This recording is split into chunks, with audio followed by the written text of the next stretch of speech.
the Hawkeye State, Des Moines, Iowa.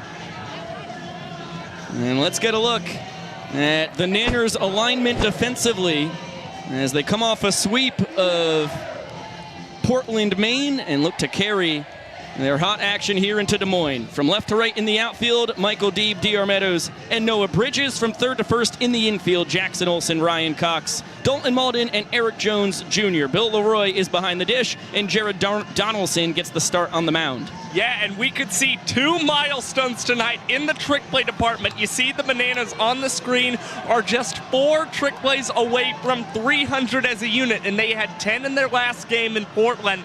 But we are only 1 trick play between the Bananas and the Party Animals combined. We're 1 trick play away from 500 between these two squads, and we could see it tonight. Of course, Ryan Cox with those 125 trick plays. Could he be the man to do it? We'll find out.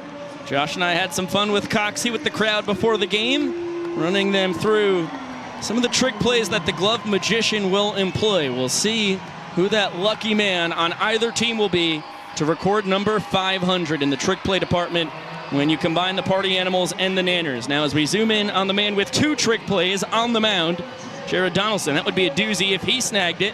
Here's the Peach Belt Conference Pitcher of the Year a season ago at Georgia Southwestern. Came to the Bananas, was the ace of the staff that won their 2nd straight Coastal Plate League championship. And boy, oh boy, he's starting to pitch his best in his banana ball career here in August. He still doesn't have a win or a loss here in August. That's because of a lot of close games, but a 3.24 earned run average for Jared Donaldson in 3 starts, only 2 sprints allowed, and 13 strikeouts for Donnie. And opponents are batting just .214 against him this month. It is unbelievable stuff. And again, a career high banana ball career high, 8 strikeouts in his last start for the Bananas. And what is 9 plus 10, Josh? 21? Yeah, that's the correct answer. Okay, let's get a look at the Party Animals lineup that opposes Donnie. We told you how dangerous 3, 4, and 5 have been as of late. Of course, nobody has done more damage on the tour than Reese Hampton at the top of the lineup. Dalton Cornett is no slouch right behind him. Then you get into the beef of Tanner Thomas, Jake Skoll, and Bryson Bloomer. Joe Lytle, Jason Swan, Sam Claycamp, Dustin Baber, and Chase Acuff are all serious men to deal with behind him. Here's Jesse Cole. It's time. Elimination on 3. I need everyone here to yell, start the clock. 1, 2, 3. Showtime.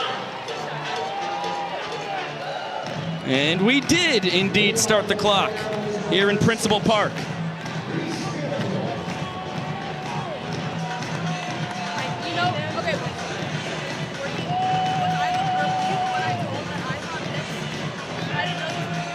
As we fish around for scissors in the booth, they don't wait for us down on the field. We're going to play some banana ball tonight. Reese Hampton, the 12th round draft pick back in 2018 by the Detroit Tigers, spent 3 years in their organization, 1 more as an Arizona Diamondbacks minor leaguer. Now in his 2nd tour, first with the Party Animals.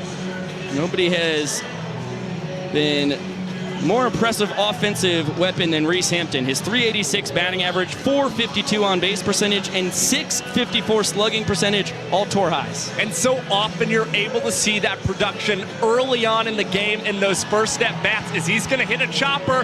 Jackson Olsen is going behind the back, and there it is, history between the Bananas and the Party Animals. 500 combined trick plays.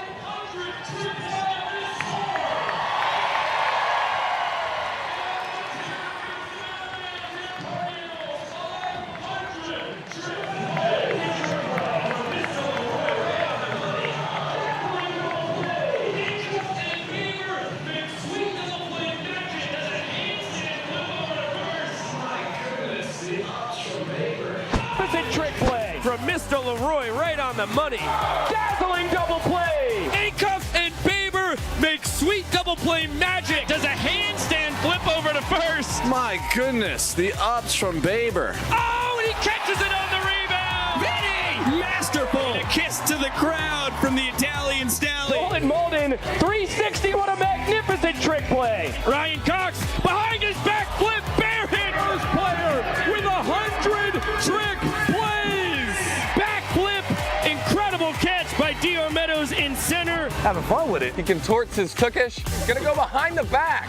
Wow, cartwheel snag. That's amazing play from Baber right there. A terrific trick play from Derek Ginger. Glove magician, he makes it look so easy. Ryan Cox between the legs, behind his back. Oh, between the legs, Ryan Cox. One of the plays of the year. Just outstanding that they're that consistent with the trickery.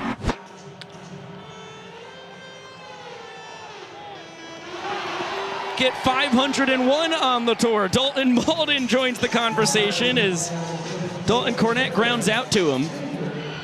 And how apropos, the greatest showman of Bananaland, Jackson Olsen. His 17th trick play of the tour is number 500. And so impressive that immediately following you see another ground ball and another trick play from this Bananas infield. Honestly, this is a monumental achievement for both of these teams that they could reach this mark collectively in the 60th Banana and Party Animal game of the tour. Unbelievable stuff. It truly is. Now to Tanner Thomas we go. Just trying to catch our breath here in the first ever Banana Ball game in the Hawkeye State. Tanner, the right fielder. A Banana in 2018 and 2019. This is his second straight tour as a party animal. Now with a 2-2 count on him, he's hitting .317, a .371 on base percentage. And the extra base hits have been pouring in lately as he fouls that one straight back. No kidding. I mean, 6 of his 8 hits over the northeast leg of the tour were extra base hits, and he had a .500 on base percentage in that span as well. And he continues to battle Donnie here. The pride of Fleming Island, Florida at the dish. The kid out of Albany, Georgia on the mound. Third straight 2-2 pitch coming. And that one tapped to short. Ryan Cox getting in on the action. Oh, are you kidding me? A brand new trick play from the glove magician makes it all 3 outs, and that is 502 trick plays now on the tour. What an unbelievable showing from this Bananas infield backing Jared Donaldson. What's more, he is getting out of the first in 2 minutes and 36 seconds. Behind the back with the glove, to the dribble, to the bare hand. Coxie, you are out of your mind. What a doozy for his tour-leading 126th trick play of the season. And Olsen, Cox, and Malden all get a trick play. Let's see if the Party Animals defense can one-up what we just saw in the top of the first. It'll be up to Jake Skoll, Reese Hampton, and Tanner Thomas from left to right in the outfield. In the infield, third to first, you get Bryson Bloomer, Chase Acuff, Dustin Baber, and Sam Claycamp. Dalton Cornett is catching, and Garrett Delano gets the start on the bump. Yeah, and we saw the Party Animals with 3 trick plays in their last game. Now back-to-back games with the Party Animals collectively, able to get 3 trick plays as a team. Dustin Baber continues to just climb towards that echelon of possibly triple digits. We'll see if he can get to 80 before the tour, and it's looking very likely. And look for Reese Hampton, who had trick plays in 2 of his last 3 games, to get in on some of it in the outfield. And you never know when Jake Skoll could go under the legs or Tanner Thomas pulls one out from behind the back. And let's zoom in on Garrett Delano on the bump, who started his Bananaland career as a Banana in 2018 when he was primarily a hitter.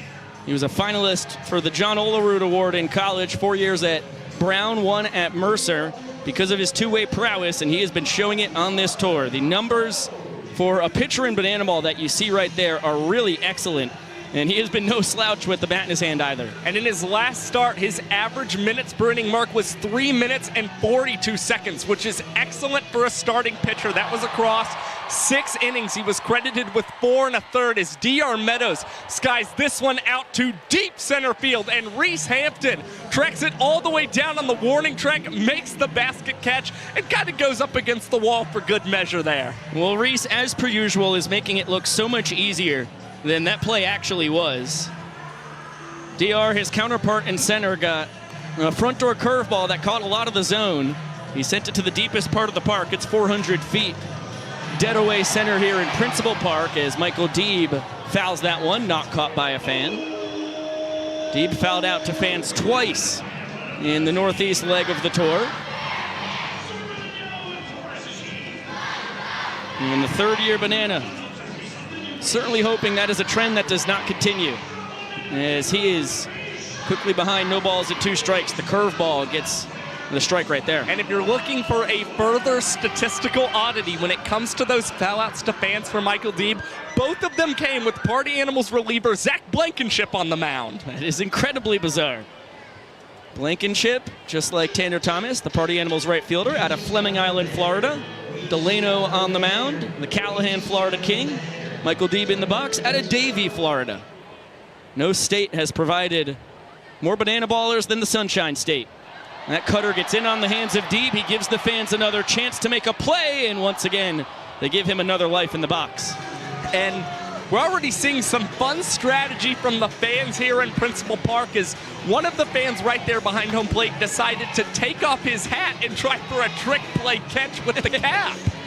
We've only seen Ryan Cox, the glove magician, the best in the business, make a snag with his hat. He did it with the Noggin Boss oversized hat when we were in George M. Steinbrenner Field at the end of April. And we did see Chase Acuff try and pull off a catch of his own in his very normal Party Animals hat when we were in Portland, Maine. Look, I think if there's anybody who has a shot at catching a ball in the hat tonight, it might be Party Animals first baseman Slammin' Sammy Claycamp, who's got the cowboy hat on tonight. I like Delano's chances as well. Of course, that's because of his twinning cowboy hat. The black to Slammin' Sammy's white. A 2-2. And that makes it 3-2. The cutter stays high. Delano brings 2-seam, 4-seam, and cut fastballs. The curveball, you've seen him employ a handful of times this inning, and a changeup as well. The payoff pitch is down and in. Michael Deeb works a sprint. Party Animals need to get it to all 7 fielders behind Delano and Cornett before the ball is live. Deeb doesn't have a chance to try and get 2 bases out of it, as it's textbook defense by the bad boys of Bananaland at the limit the Nanners to just a 1-base sprint there.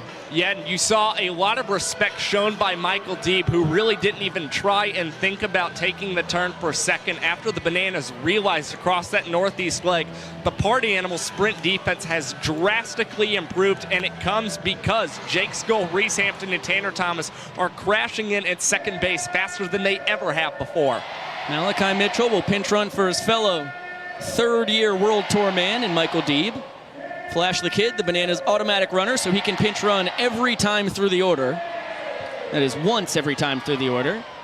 Another foul ball, not caught by a fan. And an 0-2 count on another Floridian. Dan Oberst out of Largo, Florida. In his 5th year as Banana, 2nd as a pro. And as per usual, he dazzles offensively, hitting .355, a .427 on base percentage. DR Meadows, the only Banana with a higher average or OBP, as Delano, his sparring partner in jiu-jitsu, freezes him with the fastball there. Yeah, that is a pitch you are surprised Dan Oberst is taking there, as it's the Party Animals crashing in, and oh my goodness, just absolutely laying out Garrett Delano with this dog pile. That's awesome. The potential inning-winning run is on first. So you pummel your starting pitcher as he has to prepare for a former Seattle Mariners and Minnesota Twins minor leaguer who's leading the tour in home runs, in Eric Jones Jr. Intriguing strategy. There's the strikeout and the celebration. Well, the strikeout. You think that loosens up the shoulder a little bit, the arm? We'll see. Delano has to regain his composure, fix the hair, get the bandana right, cowboy hat on top of it. He's got his banana ball, and he stares down Eric Jones Jr., the kid who was born in Florida but truly hails from Charlotte, North Carolina. Only spent a couple years in Jacksonville. Hey, pro move by Delano, fixing the hair and everything. Deion Sanders said, if you look good, you play good. Garrett is the epitome of it.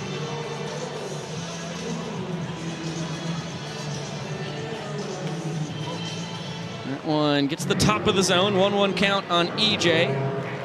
Here in his 2nd World Tour, both of them with the Bananas, hitting .315, a .397 on base percentage, and a team-high .557 slugging as Malachi nearly tagged out on the pickoff attempt. Reggie Liggins, the first base umpire, as Randy Voss out umpiring second, and Vincent Chapman, as per usual, dancing as he calls balls and strikes, and Malachi off on the pitch.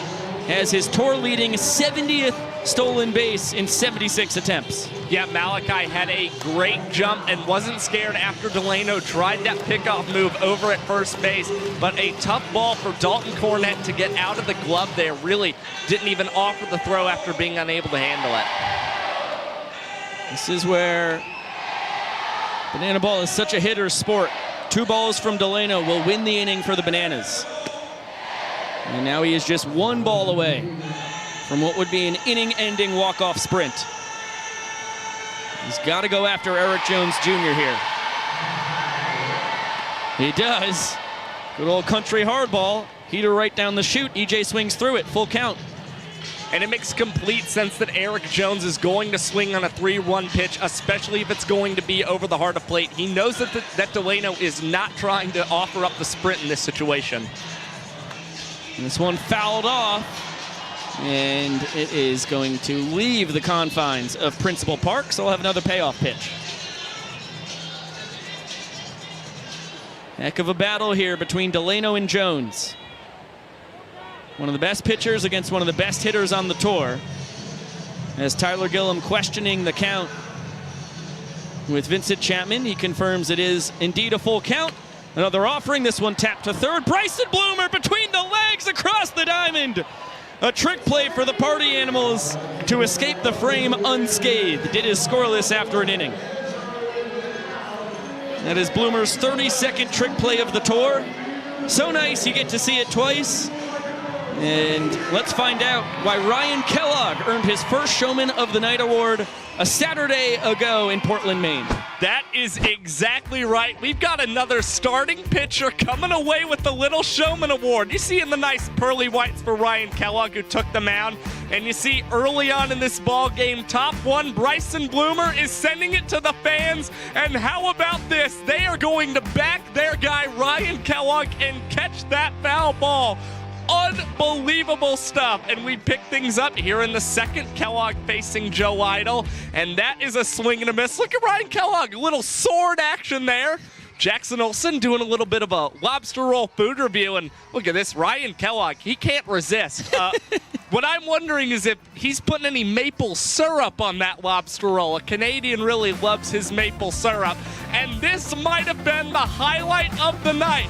Ryan Kellogg juggling the hockey pitch and then firing, and look at this, it's DR Meadows hitting the backflip catch. Are you kidding me?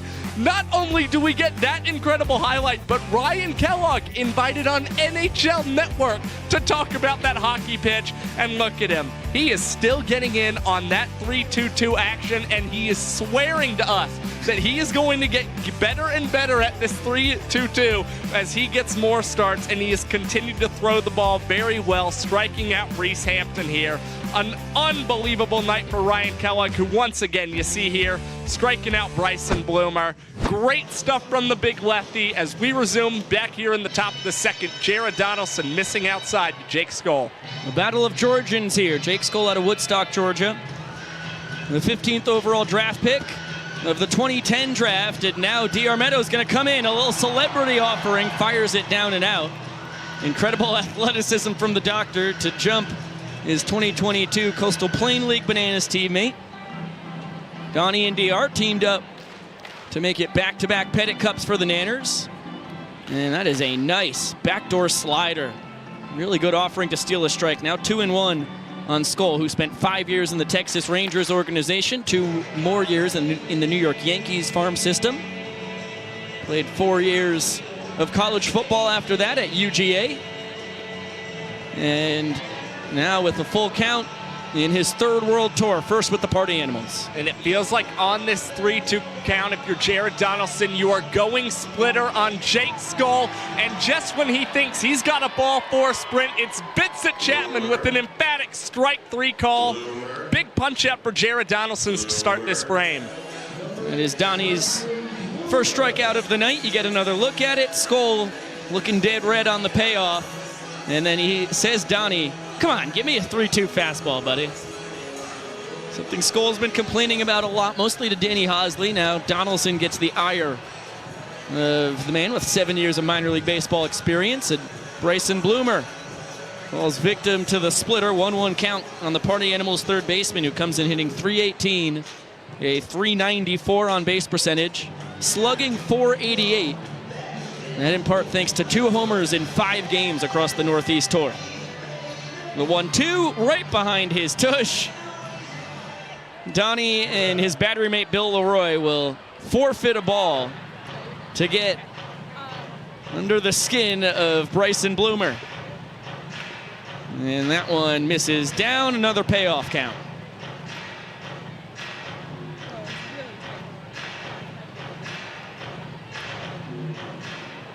It is the first sprint for the Party Animals. Ryan Cox to Malden, to Olson, Jones, Meadows, Bridges, and Deeb, the 7th and final Bananas fielder who had to touch the ball to make it live. Bloomer, just like Michael Deeb a half inning ago, is content with just 1 base on the sprint.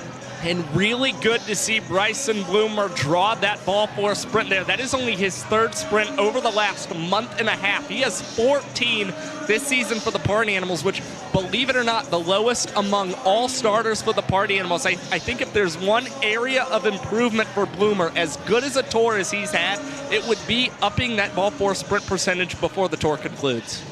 Now Joe Lytle will swing it. Hitting .322, so 4 points higher batting average than Bloomer before him, a .393 on base percentage, 1 point lower than the Boomer. What a 5-6 power combo. The Oklahoma City kid, Joe Lytle, who grew up there and then spent all 4 years of his college career playing for his dad Keith at OKC University, behind 1 and 2. Lytle a big part of the catching tandem alongside Dalton Cornett, and then his head coach Mike Vivacis anytime Sean Fluke pitches. And that is the power of the splitter right there. It gets Donnie's 2nd strikeout of the game and the inning. And that splitter is why you saw Jared Donaldson end that last start, set his new career high in banana ball in strikeouts with 8. That thing was on not a very high spin rate for Jared Donaldson, which is something you want when you throw a splitter. And if we see more of that tonight, it feels like the Bananas are in a prime position to keep the Party Animals scoreless and put a couple points up on this board early.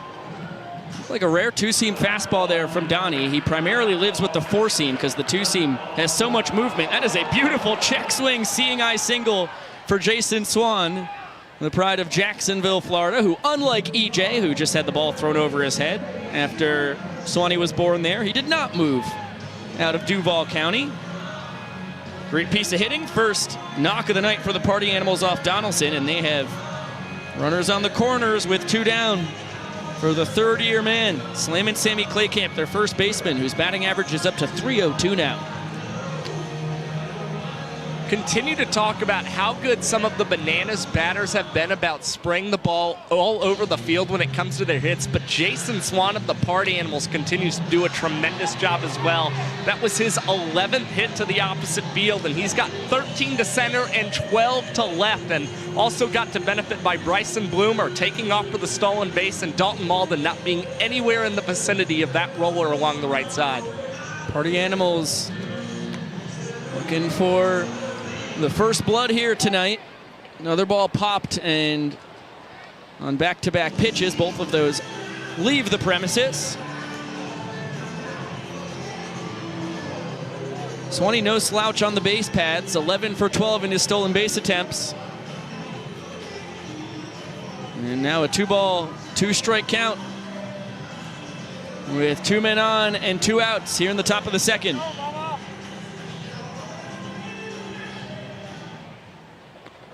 And of course, it's going to be a full count, which will loose Jason Swan from first base.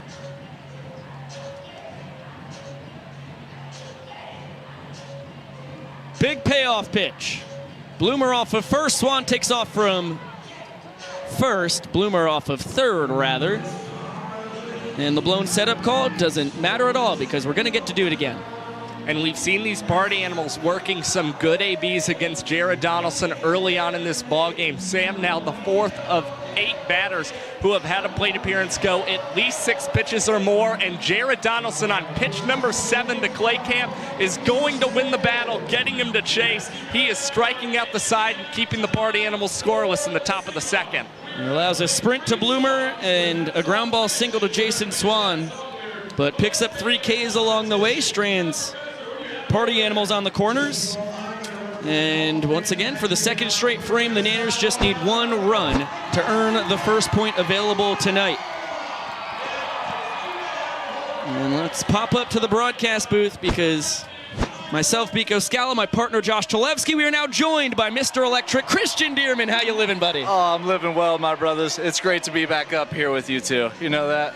It feels so good. The 5-year banana in your second campaign here as a professional banana baller. And I'm guessing, correct me if I'm wrong though, your first time ever in Des Moines, Iowa. This is definitely my first time, and you know what? I did not know it was going to be hot.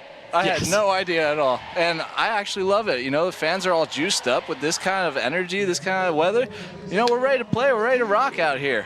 Yeah, what can you tell me kind of about the crowd atmosphere so far, Dearman? What makes it unique from some of the other spots on tour? You know, I've been getting a lot of love out here in Des Moines. This is one of the places that has really wanted to see a banana ball game. You know, starting off, there was about 10,000 people on the wait list that just tried to get to this game. So just hearing that, I could see all the love just by all the energy being put into all of us right now. With the hugs, you know, I was giving out a rose and had a whole section cheered for me when I gave it to a little girl. It felt great. Yeah, and of all 33 cities here on this tour, and this is now stop number 30, I have been on Des Moines local sports radio probably about 3 times as much as any other spot. And for an upstate New Yorker, that really endears you to a place, you know? Yeah.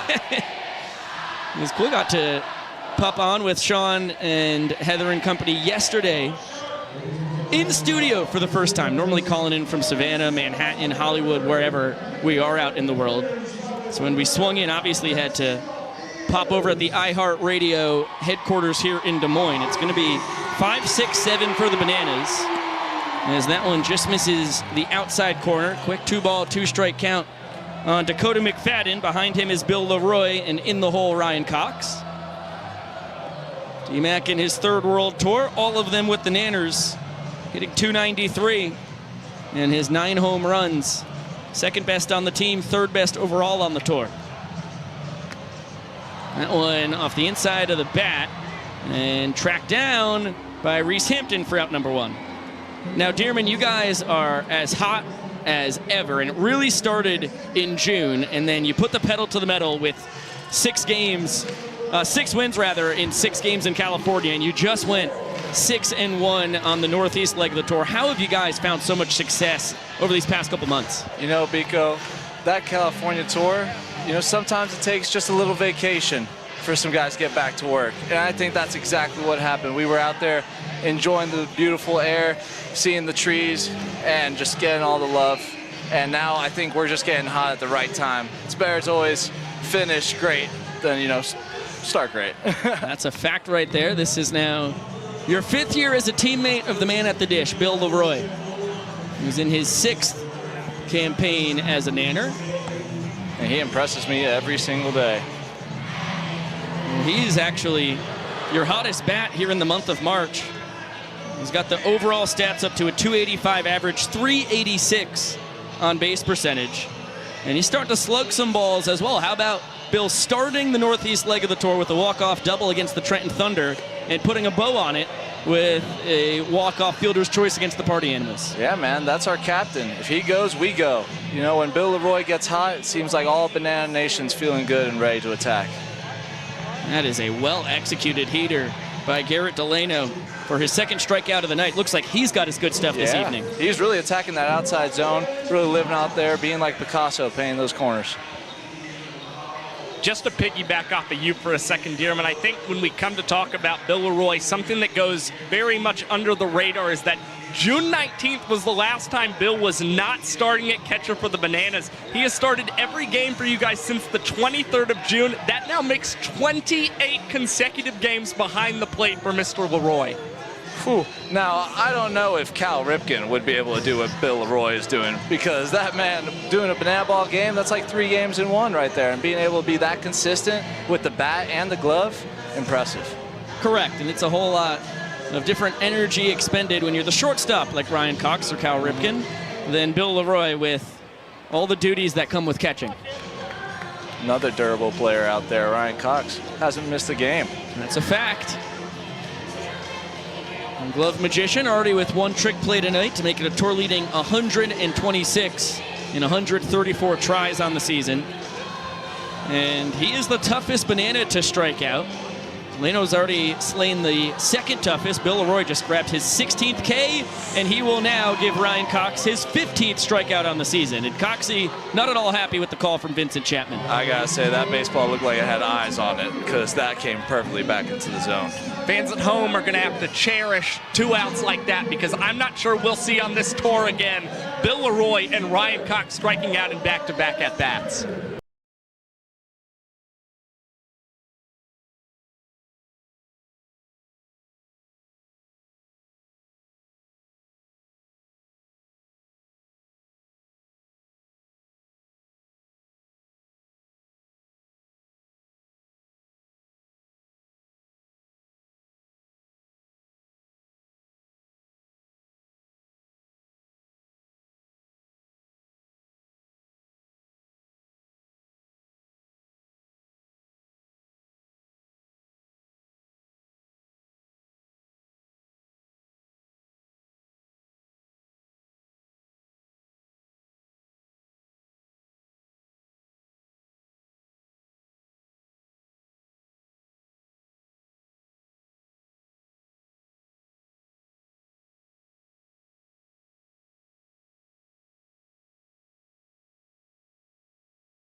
Well, a superb job, as per usual, from Maceo Harrison, our dancing first base coach. I mean, And just a heck of 3 a words. performance by the fellas, too. 3 words. Get it, shawty, right there. That's a fact. From the guys. That's what you got to say to DJ the Invader, Alex Ziegler, Vinny DeRubius, and Malachi Mitchell tonight. We're back with Mr. Electric, Christian Dearman, the 5-year nanner. Absolute honor to be here. And to watch Donnie's Heat Lightning on the mound. You know, that's the name of some fastballs we call when we're just absolutely throwing as hard as we can. I have no idea where it's going. I love it. Except for that one, that was painted. Yeah, that was well placed at the knees. It's going to be 9-10-1 for the Party Animals. Dustin Baber, Chase Acuff, and then back at the top of the order, Reese Hampton. And Baber quickly behind. No balls at 2 strikes. Party Animals second baseman out of Babson Park, Florida. Of course, Dearman in the booth. For some reason, I'm just on a...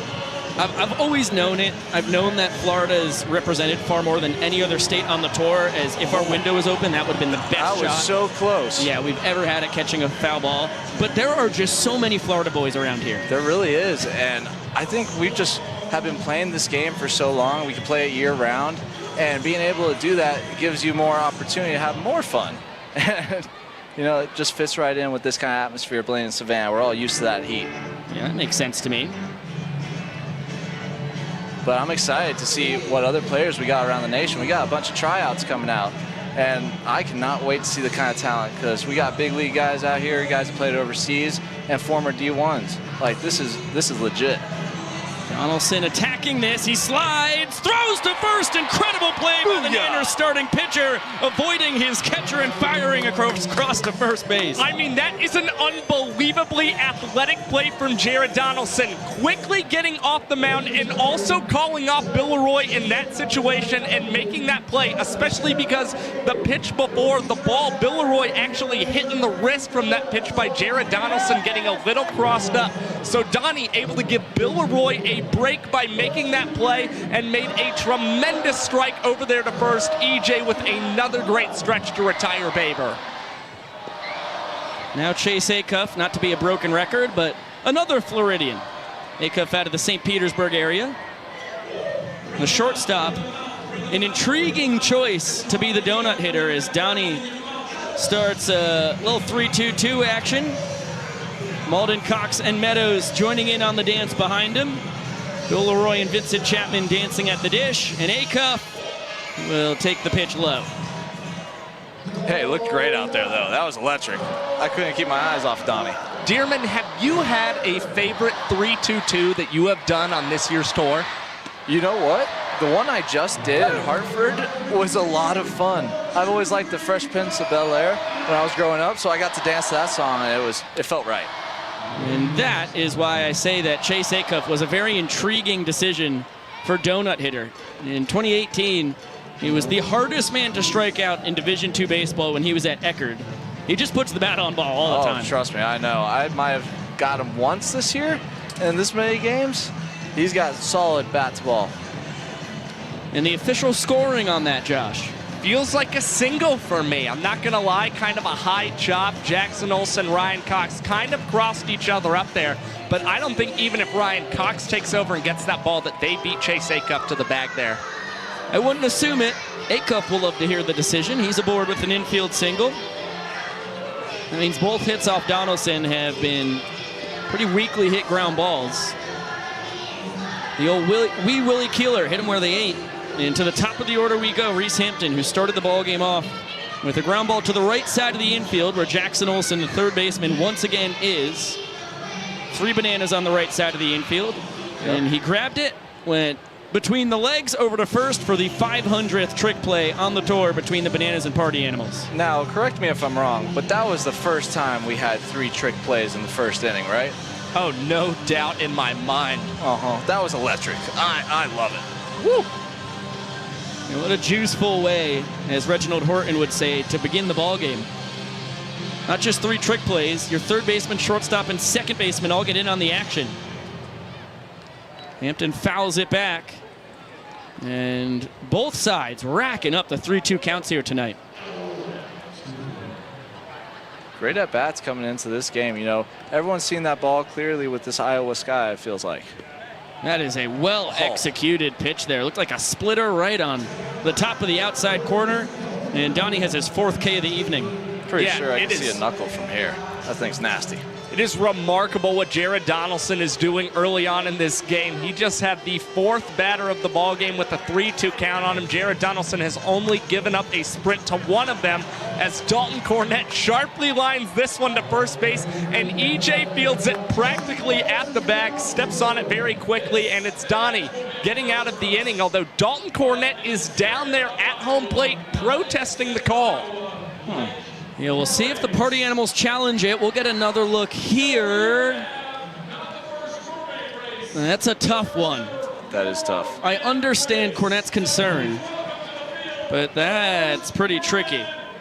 Okay, we have to throw it down to Jesse Cole because we have the first ever Merman race, and we will be back with Christian Dearman after this. Jared! Yep, this is as weird as we pictured it. So they are going to have a full mermaid race all the way to the pool. Whoever gets to the water first wins. On your mark, mermaids, get set, go! Oh, wow, how much moving now? Look at Jeff. These mermaids look like they've been out of water for a long time. What is Jeff doing? Jared doing? Oh, it's going fast. Look at that. Jared is not going anywhere near the pool. Look at him move now. Copeland looks very tired. Jared is going fast.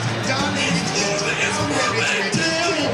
He may be becoming a human. And the big guy. Now let's go. And the winner, Jared. Close second, please welcome the momentum winner. And there you have it. Just like we expect here in Iowa. The fish on the land ain't happy. Well, the first ever Merman race, one of my favorite promotions I've seen in my entire life. I gotta say, that was a prime audition to be in The Little Mermaid right there. I'm going to need 10 more of those before the tour is over. I want one in every game until this tour concludes. That was amazing. Well, luckily we purchased and did not rent the mermaid costume, so feels like the opportunity is always going to be there. Great work from the folks in the control room back in Savannah, Georgia. An hour in the future, trying to split that screen and let you see both mermen at the same time.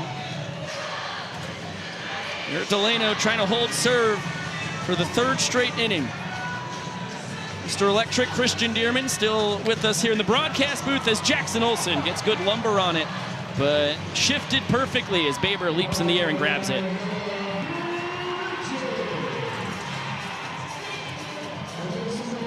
Appreciate everyone online right now that's coming out to watch our games on their TV and on their couch. It's a lot of fun being online, but also try to make it out here for a game. Electricity is different. That is a good shout out, Mr. Electric, as Greg Sharon throwing out gift memberships left and right in the YouTube chat. We appreciate that. That is very kind of you. Now Noah Bridges will swing away. It's the bottom of the order for the Nanners, trying to strike for the first point tonight. We now get to the 9-hole. That one muscled out to left center, and Jake Scholl's gonna track it down and crashes into the wall. Really good lumber by Noah Bridges, but this is a stout defensive outfield for the Party Animals. Yep, and that just shows you how big this yard is as well, because that was solid contact by the 9 Bridges.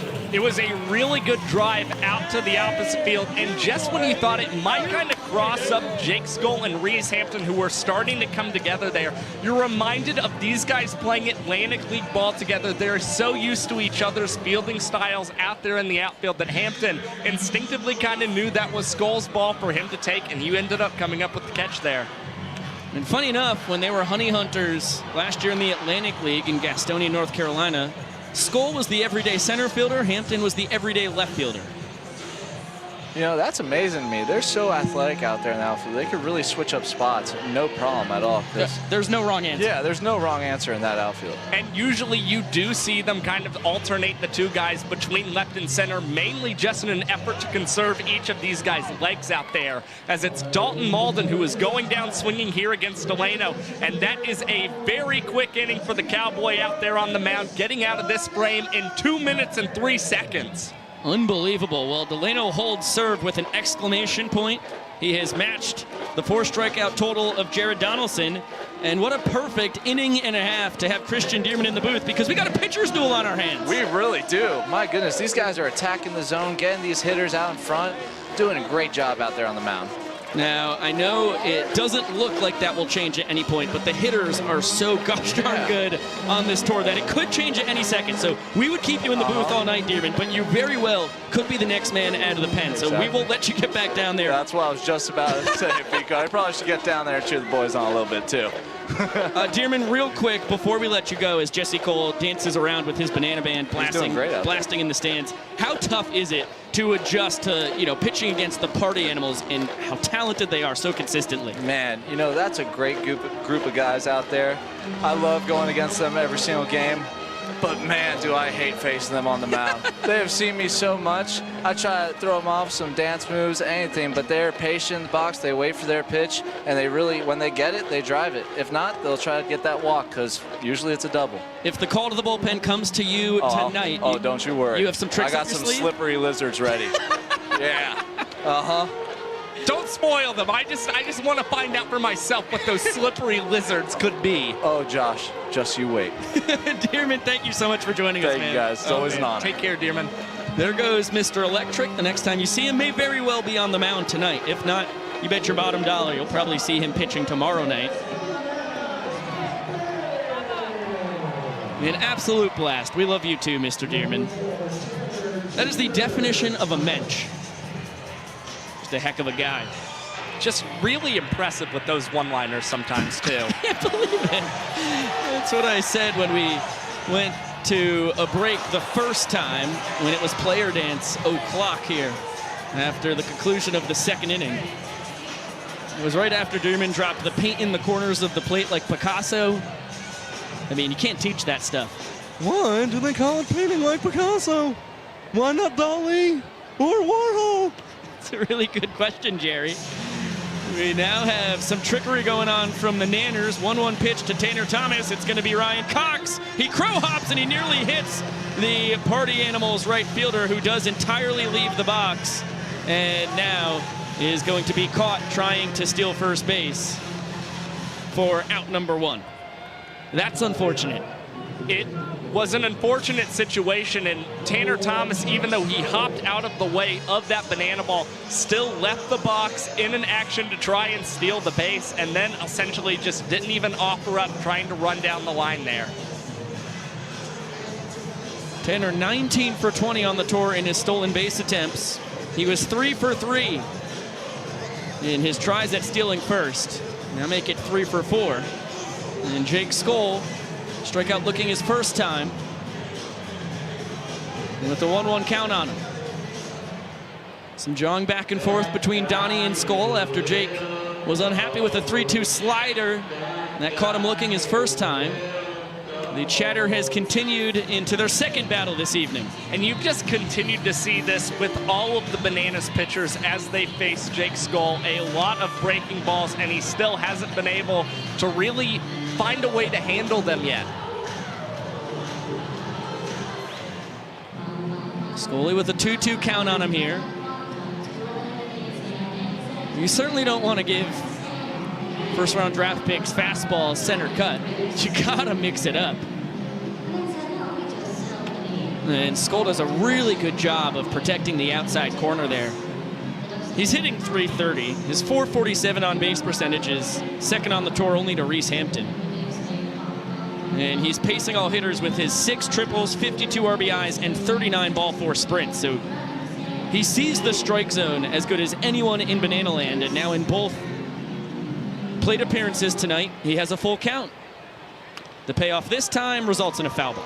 And despite still racking up quite a bit of strikeouts across that northeast leg, we saw Jake Skoll hit 3 doubles, a triple, and draw 5 ball four sprints. So we still see quite a disciplined approach from the Party Animals left fielder overall, who had a .476 on base percentage in that span, and is about to, and has just drawn, mind you, his 40th ball four sprint of the season, the first man in Banana Ball history to 40 sprints. Kind of odd situation there between Skoll and Vincent Chapman, the home plate umpire.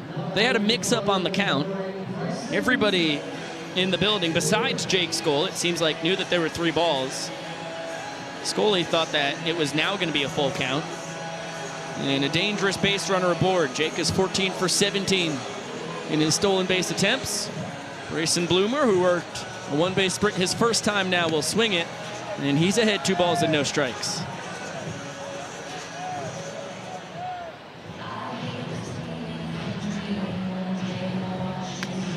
That one lifted foul. Fans have a chance to grab their first foul ball. They come up empty.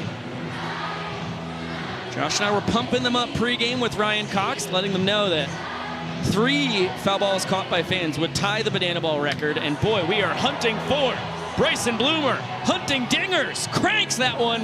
It's going to be off the wall on the fly. And Skoll getting the wave around. The relay from Ryan Cox. Not in time. RBI double for the Boomer. And the Party Animals draw first blood. They lead the 4th inning by a run. And you are seeing the Bananas and the fans urging on our fan challenge to be used here as the Party Animals are doing the boogie. Will we see the band pump the confetti? We will! Well, the fans have not had a great percentage on their challenges this tour. Only 2 have ever been able to overturn a call. Let's see if the great folks in the capital of the Hawkeye State can make it 3.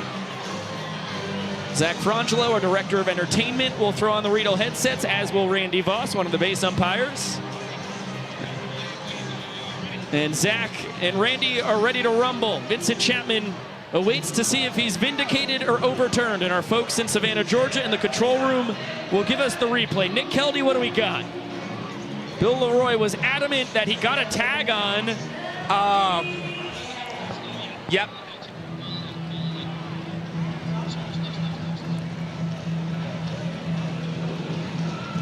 Yeah, we can't see where the hand is at here, so it would be inconclusive and the call would have to stand. Yep. This is our angle.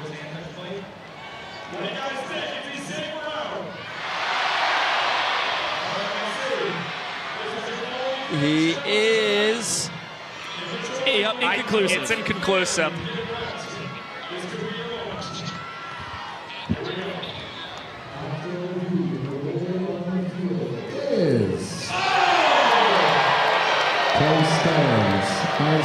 Runners 7th. Jesse Cole was firing up the crowd, whispering sweet nothings into their ears, letting them think that maybe they could overturn a call. All for naught. And the umpires celebrate another ruling of theirs being upheld. The party animals thrilled as well. That was a very nifty slide from Jake Skoll in there.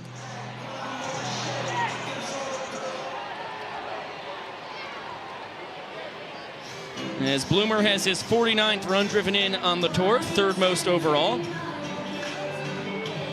Skoll scores his 55th run. And Joe Lytle, who struck out swinging his first time, absolutely blasts that one down the right field line. Noah Bridges, a long run, jumping, and can't make the play in foul territory. Tricky one there as he ran out of room awful quickly. Yeah, you saw Noah absolutely booking it towards that right field line in just a situation where so much speed and momentum behind him when it was all said and done, he really could not slow himself down and backtrack to be able to come up with that catch there. 0-2 pitch coming from the Division II All-American. And it's cranked on a fly. No, on a hop. Dalton Malden will grab it and throw it over to first. Why are the Bananas leaving the field? I've only got 2 outs here. As do I. Okay, we're going to say that 2 outs is all we need in the top of the 4th inning. Banana ball history. The first ever top of an inning told we get 2 outs. You got caught stealing a first, ball 4 sprint double, and a 4-3. Correct. Fascinating. And I thought that Dalton Malden caught that one on the fly, which meant he was going to turn to second and just get 2 outs for the price of 1. Okay, it's hey baby time. That's the top of the 4th, Josh. Oh, this does not rest easy on my heart. The statistical savant has some problems with what's going on here in Principal Park. Slightly. It's going to be a full inning for Jared Donaldson, right? You have to, how does the math work? You have to credit him with the full inning even though he did not get 3 outs.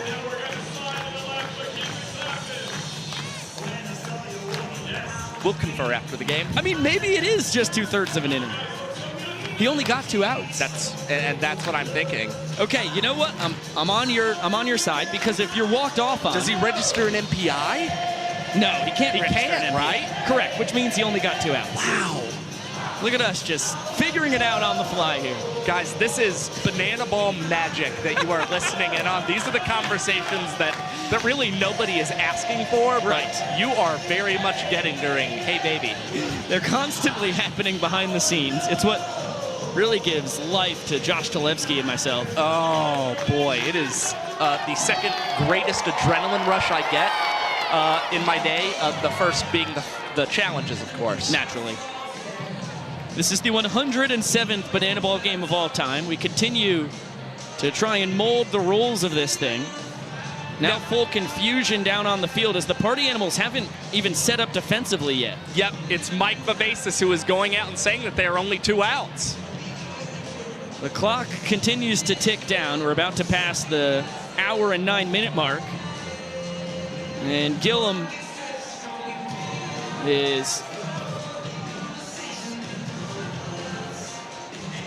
Well, that's not true. That can't happen. It's not right. I do know that is what Zach Frangelo told you. Clayton Franklin, in his first ever coordinating producing game, of course, obviously has an absolute doozy here. So they're saying it's a double play because it was a line drive caught in the air, as I thought, but then it was thrown to first. But the problem with that is Bryson Bloomer was on second. What are we doing? I mean, I think, you know what I will accept as this is the end of an inning, is it was a line drive caught in the air and Bryson Bloomer gave himself up by jogging to the dugout, so he was out of the baseline. Does that play for you, Josh? Yep.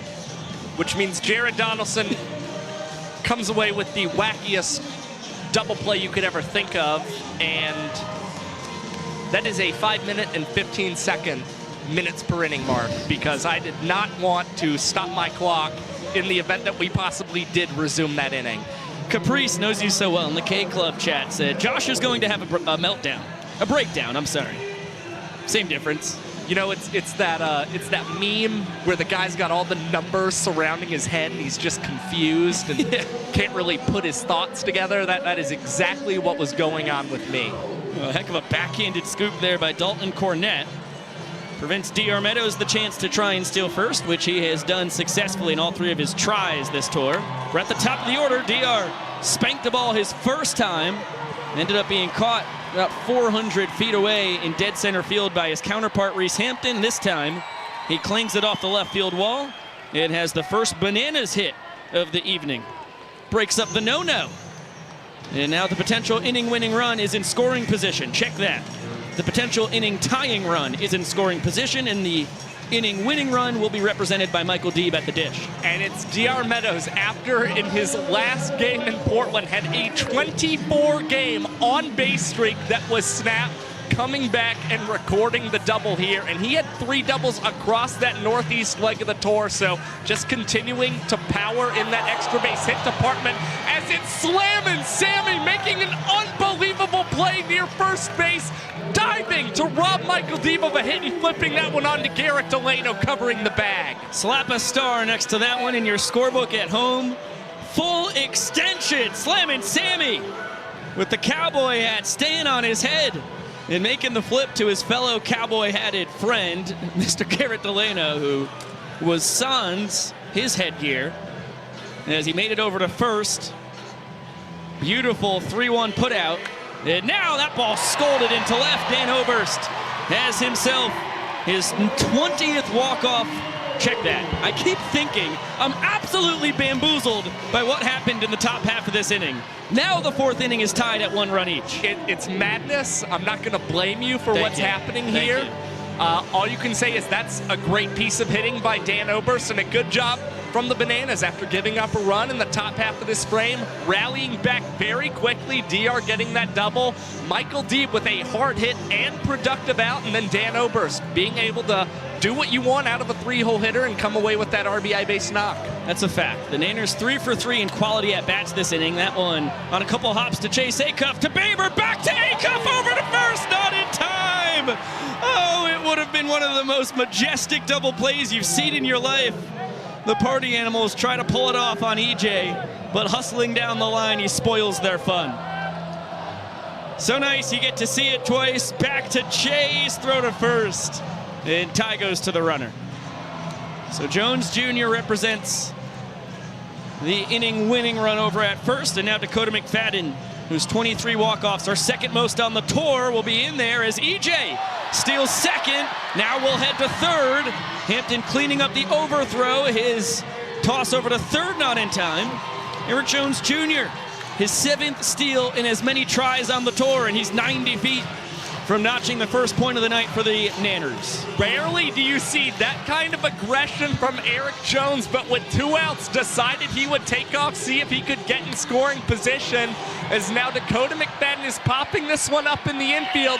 Slammin' Sammy is losing the glove, and as he stumbles just off that first base line, comes down with the catch. Wow, what an eventful 4th inning here between the Bananas and the Party Animals. We are still scoreless in the points department. They both push a run across, and this game is out of its mind. Let's get back on track. Throw it down to Jolie Shabala so that we can honor our foster family of the night here, courtesy of Bananas Foster.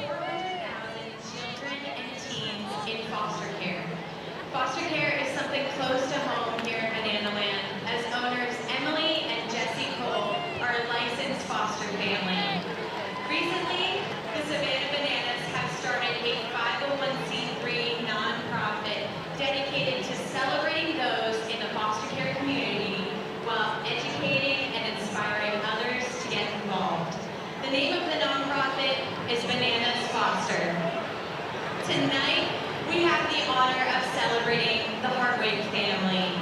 Jennifer and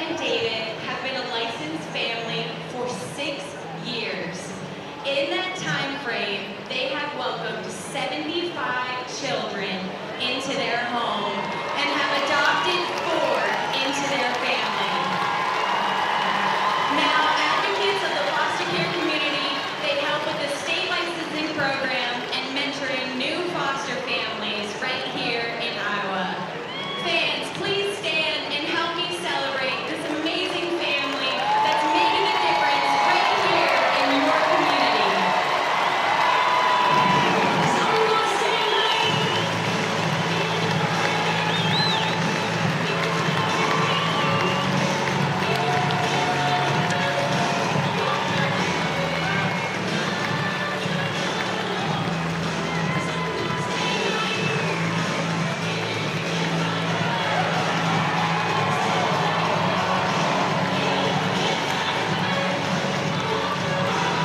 Well, it absolutely warms the heart to have some more superheroes in the foster care community that we get to honor here tonight.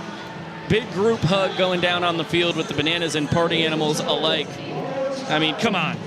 The Hartwig family are no joke. In just 6 years, 75 children and teens and 3 long-term placements, 4 kids adopted. I mean, for a statistical savant, those are some numbers you can really respect. That is exactly what I was about to say. That is seriously unbelievable, and boy, it feels really awesome to see Bananas Foster back in one of these cities outside of Savannah and just get to recognize these folks all across the country.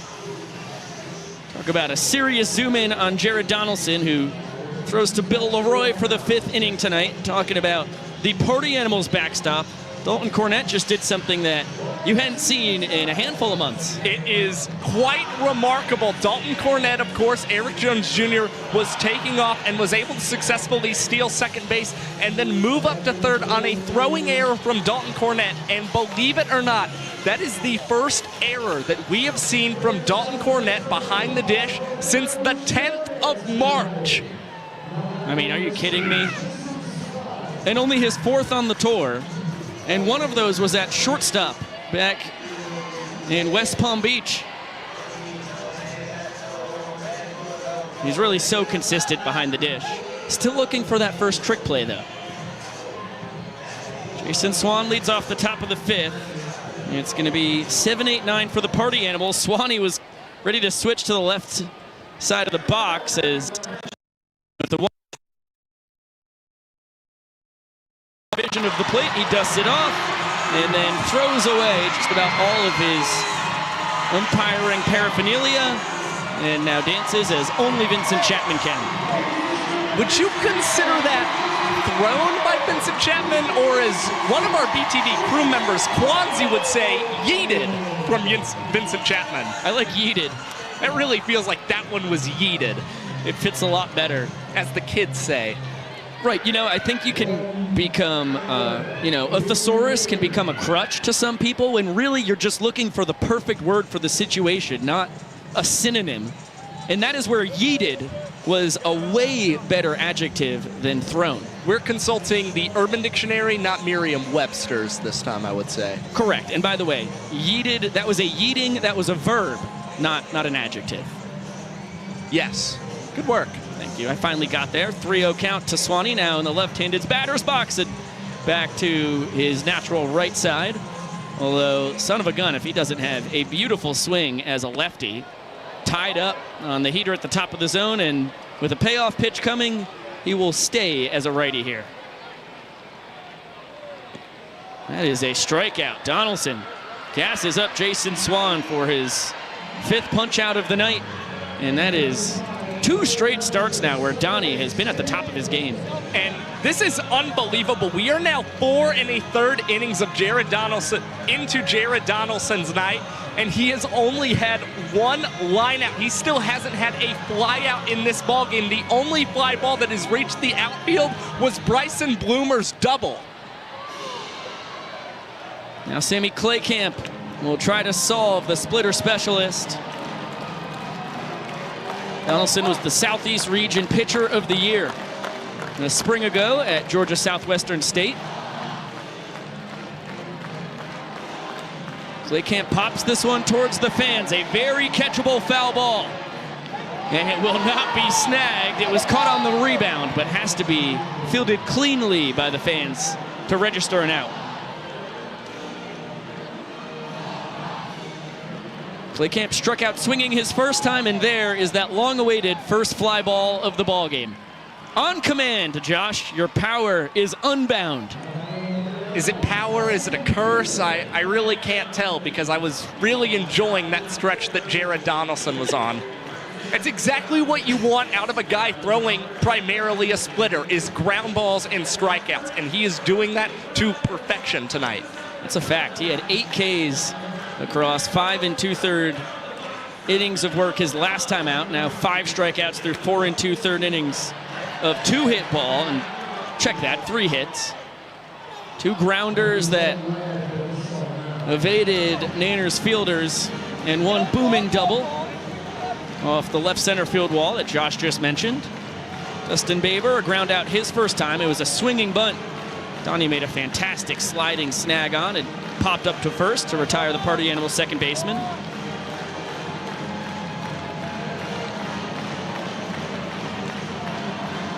Donnie getting funky with the windup and fires that one just a bit outside.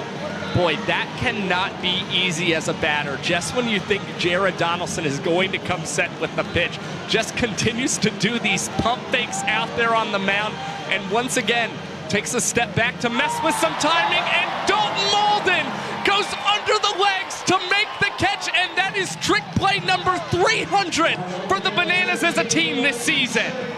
Number 34 on the tour for the songbird of our generation, his second of the night. And a 1-2-3 frame for Jared Donaldson as the pitching duel continues, which means it is a perfect time to bring in one of the best pitchers on the tour, Mr. Brett Helton of the Party Animals. How are you living tonight, my dear man? I'm living good. The energy's great. This stadium's phenomenal. And both teams, we got a little battle going on, so this is as good as it gets. Yeah, this has got to be a lot of fun for you, as Jared Donaldson and Garrett Delano seem like they're pretty much both at the peak of their powers here. Yep, they're feeling good. All their off speeds are working. Their confidence. It's actually really fun just to see them battle like that. Not a lot of hits, which like pitchers duel, you'll take it. Now, can you run me through what was going on in your dugout and your side of the field when you guys made 2 outs and the inning was over? Yeah, we were kind of spinning. We didn't know if the first at bat was a 3-ball walk. Then we're like kind of spinning with that. Then the replay and this and that and the catch. We didn't know if he caught it or if it bounced. We're like, what's going on? And all of a sudden we're off the field. We're like, no, what are we doing? So then we're like doing hey baby, and we're like, we'll go right back out there. And then we're like, I guess we're out. Yeah, I think the final ruling, they tried to tell us that it was caught on the fly and then thrown to first for a double play, which doesn't make sense when the runner was on second. Exactly. I think the final decision is Bryson Bloomer basically gave himself up by going in the dugout. Yep. That's kind of technicality-wise, it's like, I mean, yeah, he left the baseline, so like it ends up being that way. But you know, I was like, hey, Gil, give us 4 outs next inning. Yeah, it threw us for a loop. You know what also has thrown me for a loop? We got to get out of the booth because Tanner Thomas is recreating the infamous cranberry juice TikTok here as he slurps, seems like some water from this gallon jug, and rides whatever that bizarre one-wheeled mechanism that he That's so awesome. Just carries with him everywhere in the world nowadays. He's the new dog face. All right, well, wild ball game takes itself to the bottom of the 5th inning with still more than 54 minutes on our clock. It's going to be 6-7-8 for the Bananas. Bill Leroy quickly behind, no balls at 2 strikes against his 2018 and 19 Bananas teammate. Check that, just 2018. Bill struck out swinging his first time. Cranks that one foul. And still no balls and 2 strikes. Now, Brett, obviously, you guys were so good over the first 3.5 months of this tour, and the tables have turned since the start of June. Of course, California and the Northeast legs of the tour, you guys go a combined 1-10. As a team, what are you guys trying to turn around? As you're not out of the tour yet, but you need a pretty historic run to try and seize this from the Nanners. Yeah, we can still do it. If we go ahead and clear house for the rest of the way, that'll be pretty epic. But we're still confident. We know we can win. We've won a lot. And when we win, sometimes we win really, really big. So we'll get a little confidence. I think the only problem with us is we're not fielding the ball very well. We're still pitching well. We're still hitting good enough to win ball games. We got to field a lot better, and we can't give up the innings that we're winning on. Those are the ones we've got to lock down. Yeah, it's been some untimely defensive miscues that have really... The ninth inning there was about a 3-week stretch where the ninth inning was just killing us. We could not get through it. And now, again, we're pretty confident. We won a couple showdowns and winning those, getting home runs. And, I feel good. The boys feel good. So we just got to put it all together. Good battle here between Delano and Leroy. Payoff pitch is cranked into the mitt of Bryson Bloomer. Good barrel from Bill, but he lines out to his good buddy at the hot corner. Another very rare man to strike out his first time. Coxey only grabbed his 15th K of the tour. So now he has one more than Dalton Cornett, the tour leader in least amount of strikeouts with 14. And that's the pitch that did it to Coxey, that backdoor curveball. Delano's got it working tonight. In the on-deck circle, Jackson Olsen is absolutely pounding to smithereens some water balloons. And how about that? Through the legs 3 times, slamming Sammy Claycamp with style, grabs his first trick play on the season. Yeah, a little pizzazz. We love that out of the boy, the coach himself. Oh, he is finally getting on the board. Brett, has there been any talk in the dugout from Slam and Sammy about getting that first trick play out of the way at some point? Dude, I didn't even know that was a thing, so he's been keeping that a secret, hoping nobody knew about it, I guess. But he's ripping it out right there. Looks like he's been doing them all season. That was beautiful stuff. Here's the greatest showman for the Nanners. He lined out to second his first time. And we'll see if the soft toss of water balloons is a good way to prepare for an at-bat against Garrett Delano. Jackson does have the pop to win this inning in one fell swoop. Blasted his 5th homer of the tour a week ago, last Friday in Portland, Maine. That's not going to do it, though. That's right up our alley, right to our fans. Nothing. In the dugout? It was a tough in-between there. The first inning, there was like 7 foul balls, and we were like, get one of them, please. And it's got to be bizarre as a player actually wanting these foul balls. Like, you want a soft one. You get that to the stands. Those are the easy ones, the little loopers like that. You can watch it the whole way. They're not like getting lost in the sky. We want the easy ones for our people. 2 count on Jackson Olsen. Delano trying to make it 5 innings of 1-run ball. Heater fired high. Now, Brett, you have been bailed out, obviously, like a lot of other guys on the tour, having a fan help you out, catch a fly ball for an out. What is the protocol when you go and talk to that fans? You shake their hand, you thank them, you ever send them flowers or chocolates? As far as I'm concerned, they're part of our team. I'm like, get them a jersey, put them in the dugout. This dude's for us. I'm like, eat the sunflower seeds, get some gum. I was like, you're one of us. You're a party animal now. That's what I think. That's fantastic. Oh, look out. Check your lips. Hot shot into the Nanners dugout. Everyone's A-OK. Another 2-2 coming here from Delano to Olsen. Garrett trying to hold serve. And he will. Good, boys, good. There's that beautiful curveball. Garrett secures his 5th strikeout of the night. He is now even with Jared Donaldson, and it is incredible how these 2 pitchers are mirroring each other tonight. Yep, and this is one where Garrett's rolling. I hope they leave him in the game. There's no sense in taking him out. We can push the 6-2-2 later. Let's just let this dude rock until he's ready to come out, because he's feeling himself, and I like the way he's throwing.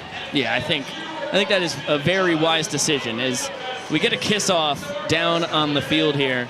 Brett, you're just about as well-traveled a man as anybody we have in Banana Land. Of course, a big reason is 4 years in the Pittsburgh Pirates organization, going all over the place, and then 4 years in the American Association, the vast majority of them for Fargo-Moorhead. But have you ever gotten to goof around here in Des Moines, Iowa before? No, it was my first time here. I've only played in Sioux City, so I was very limited on my experience, but this place rocks. We love downtown. The food was great.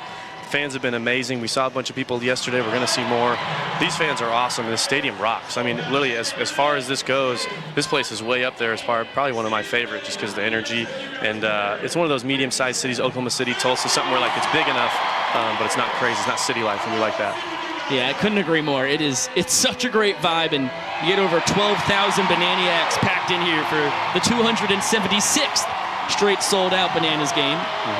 And our 30th stop of the tour. I could not agree more. I would be very happy to make a return trip to Principal Park next year. Yeah, that sounds phenomenal. We're like, there's my little checkbook where I'm like, these places we got to go back to. I'm like, I hope the schedule is big enough to get back to my favorites, because I've adored a lot of these cities so far.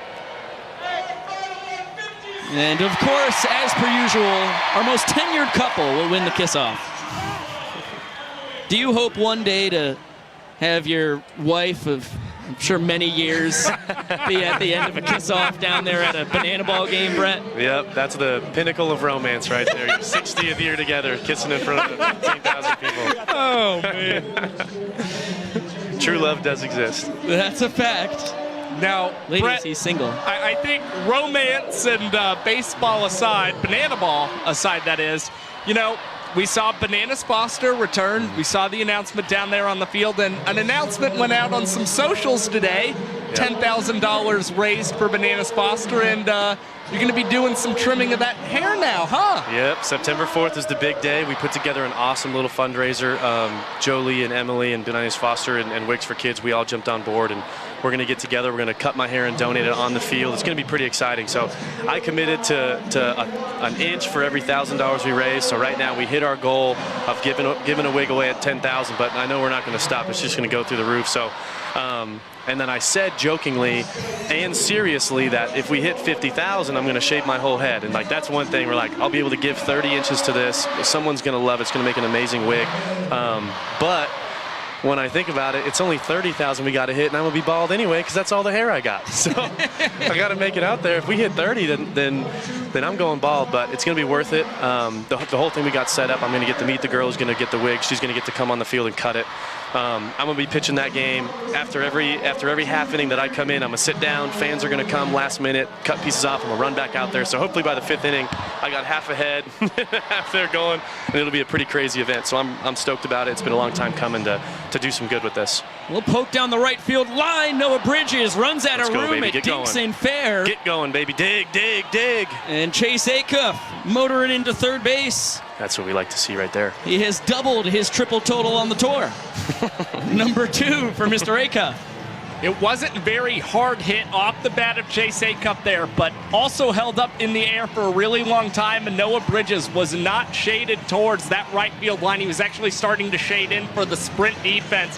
That's a big reason why that ball was still able to land in fair, and an easy stand-up triple for Chase Acuff. Party animals are in business here to start the 6th. Absolutely. Bananas bringing the infield about halfway in. Except for Eric Jones Jr., he's just about on the grass. Of course, there's really not about anybody you'd least like to be in on the infield grass for than Reese Hampton, who's grounded out and struck out tonight, and is ahead 2 balls and a strike. So to finish up, Monday, September 4th, if you cannot be at Grayson Stadium, you have to be watching the broadcast because we're definitely going to blow it out of the water.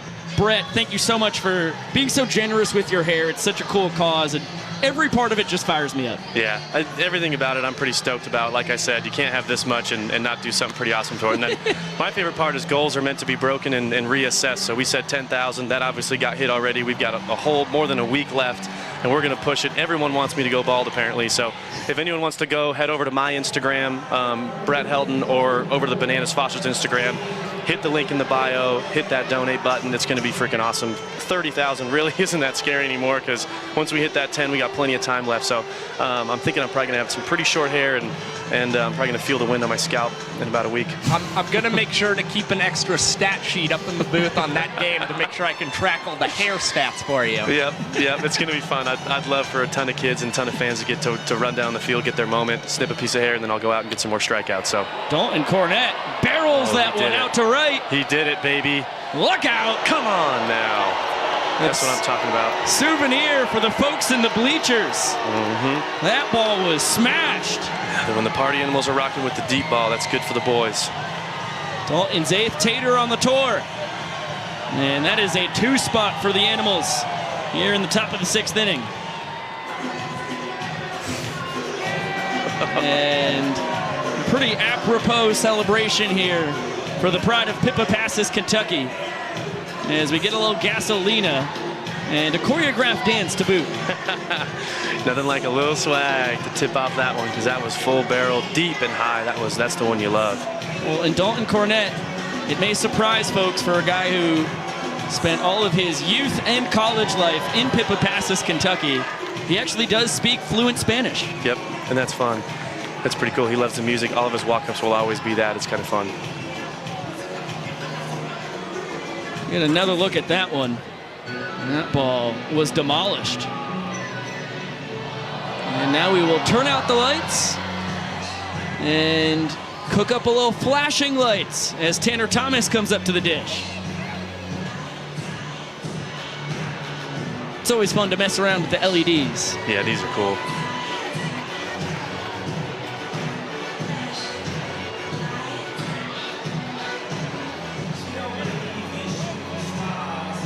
Tanner's been swinging a hot bat as of late.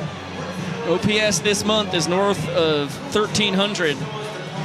But tonight so far, a ground out and a caught stealing first on a wild pitch that he thought he was going to be able to take the bag on. Immediately regretted it, but was entirely out of the batter's box at that point.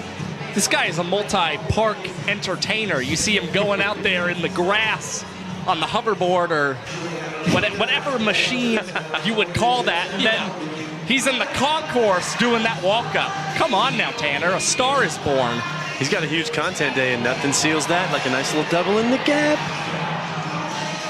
Foul ball once again lands harmlessly in the stands. Still waiting for our first, caught by the good folks here in the capital of the tall corn state. That one cranked foul. 1-2 count on Tanner Thomas. How much fun is it, Brett, to get to be throwing live at bats and improving your game and studying with such an incredible array of talented baseball and banana ballers as Ryan Cox 360 over to first. What a play by the glove magician. That's smooth. Gnarly stuff. Unbelievable job by Ryan Cox, and it looks like that was something he had planned from the minute that ball was hit to him, ranging over behind that second base bag and making an unbelievable throw onto Eric Jones Jr., who's going to flourish that out with a little bit of a fist pump.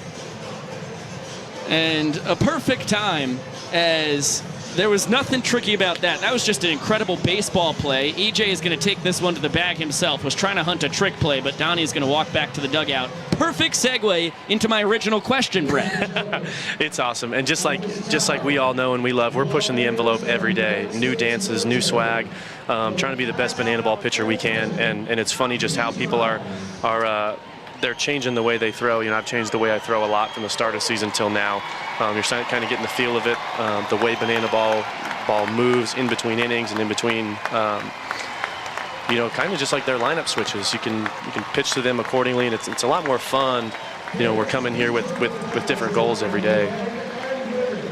And Brett, it's pretty remarkable. I mean, you have the lowest ball four sprint percentage of any pitcher on tour, and just remarkable the consistency in the zone, continuing to throw strikes. I mean, what do you credit for being able to accomplish that so far on this tour?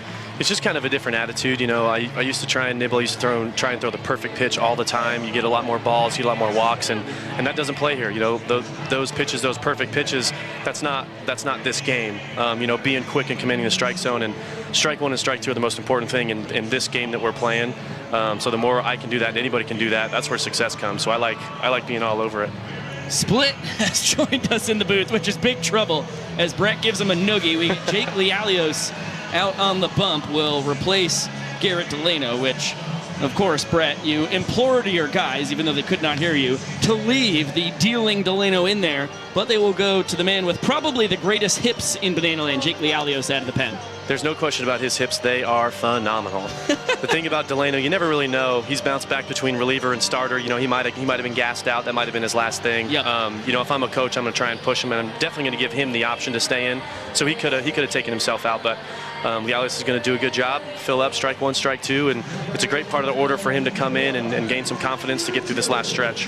Yeah, he's got 9, 10, and 1 due up, so it's going to be Noah Bridges, Dalton Malden, and then D.R. Meadows at the top of the order. So, of course, the key is trying to take care of Bridges and Malden and not to spoil the surprise. But in Dalton's stead, in the on-deck circle, I see Alex Ziegler with his enormous 39-pound bat. To be honest, he swings that thing pretty good. He really does, and he's patient with it. We've seen him draw inning walk-off sprints with that thing in his hands. And the last time we saw Ziggy get the hit with the big bat, it was against Jake Lialios in Rancho Cucamonga. Yep, it was. The way he can start that swing and stop that bat on a bad pitch, I'm like, dude, how does he do that? The machinist from Butler, Pennsylvania, waits in the on-deck circle. In pride of Four Oaks, North Carolina, with a 3-1 count on him now in the box. Noah Bridges really tattooed a ball to left center his first time. It was tracked down by Jake Skoll before he crashed into the wall. And that one misses the outside corner. Lialios wanted the call. Bridges with great speed is going to test the Party Animal sprint defense. 6th and 7th guy to field it. And a little miscommunication there between Tanner Thomas and Jake Skoll, or else it would have been a bang-bang play at second. And with the way that Party Animal sprint defense has continued to improve, it is only rare guys like Noah Bridges who are able to use that natural speed to be able to get there on second base on a play like that. Well, here is Mr. Alex Ziegler, who represents the potential inning tying run. If he did tie the inning with one fell swoop of that monstrous bat, it would be the craziest thing that has happened in our young sports history. Lialios will break out the aforementioned 6-2-2, and it is a beauty.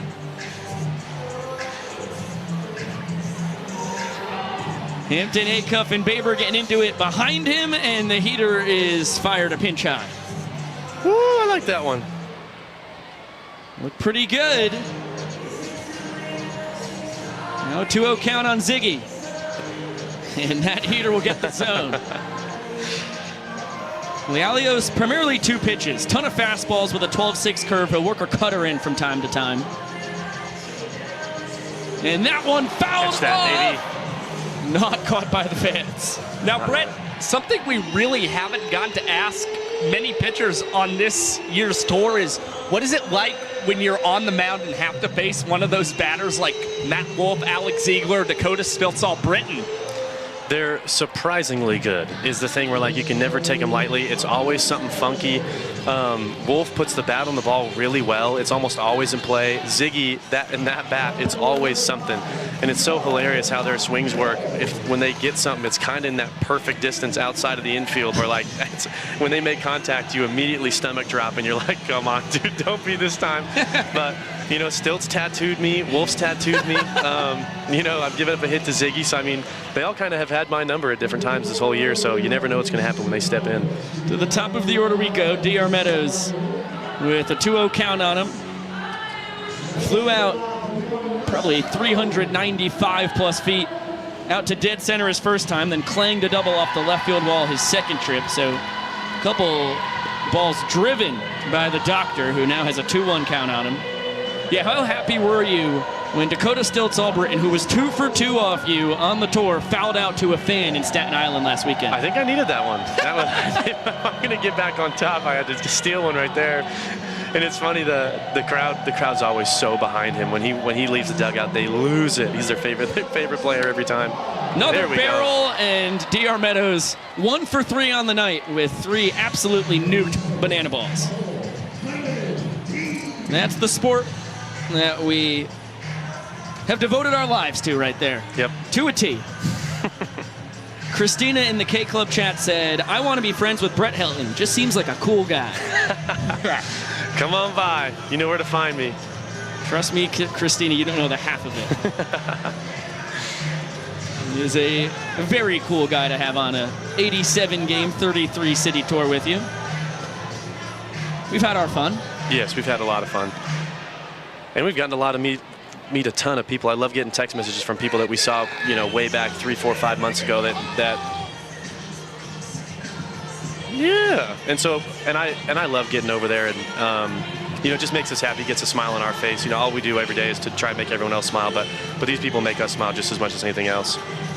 And a good time to remind you that we just posted a link in the YouTube chat for a spot that you can donate to the Hair Fund.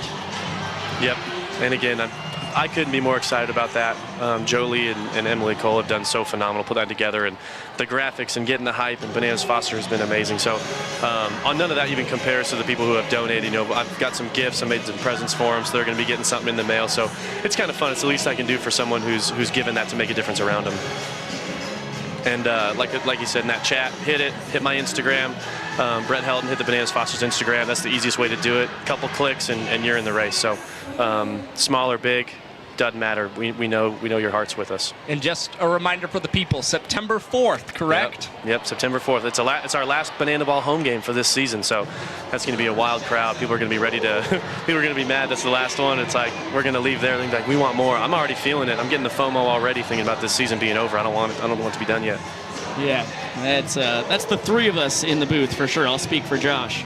Another big payoff pitch coming to Michael Deeb. Lialios one strike away from winning the inning for the Party Animals. Instead, Deeb is going to grab his second sprint of the night and his 43rd ribeye on the tour. He now represents the inning tying run at first, and the very powerful Dan Oberst, who's already driven in a run tonight with a single his last time up, represents the potential inning winning run as Malachi Mitchell will pinch run for Michael Deeb for the second time tonight.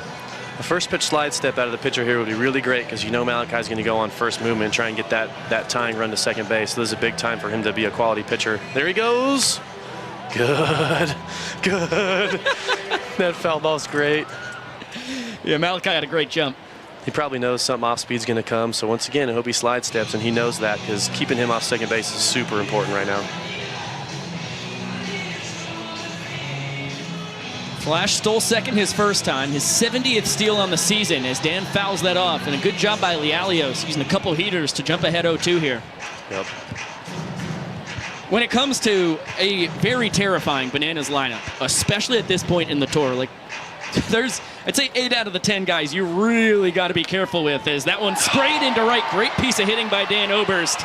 He spoils my question, which was, is he the scariest person to pitch to in the lineup? Yeah, he's got the thump, and he's just so hard to strike out.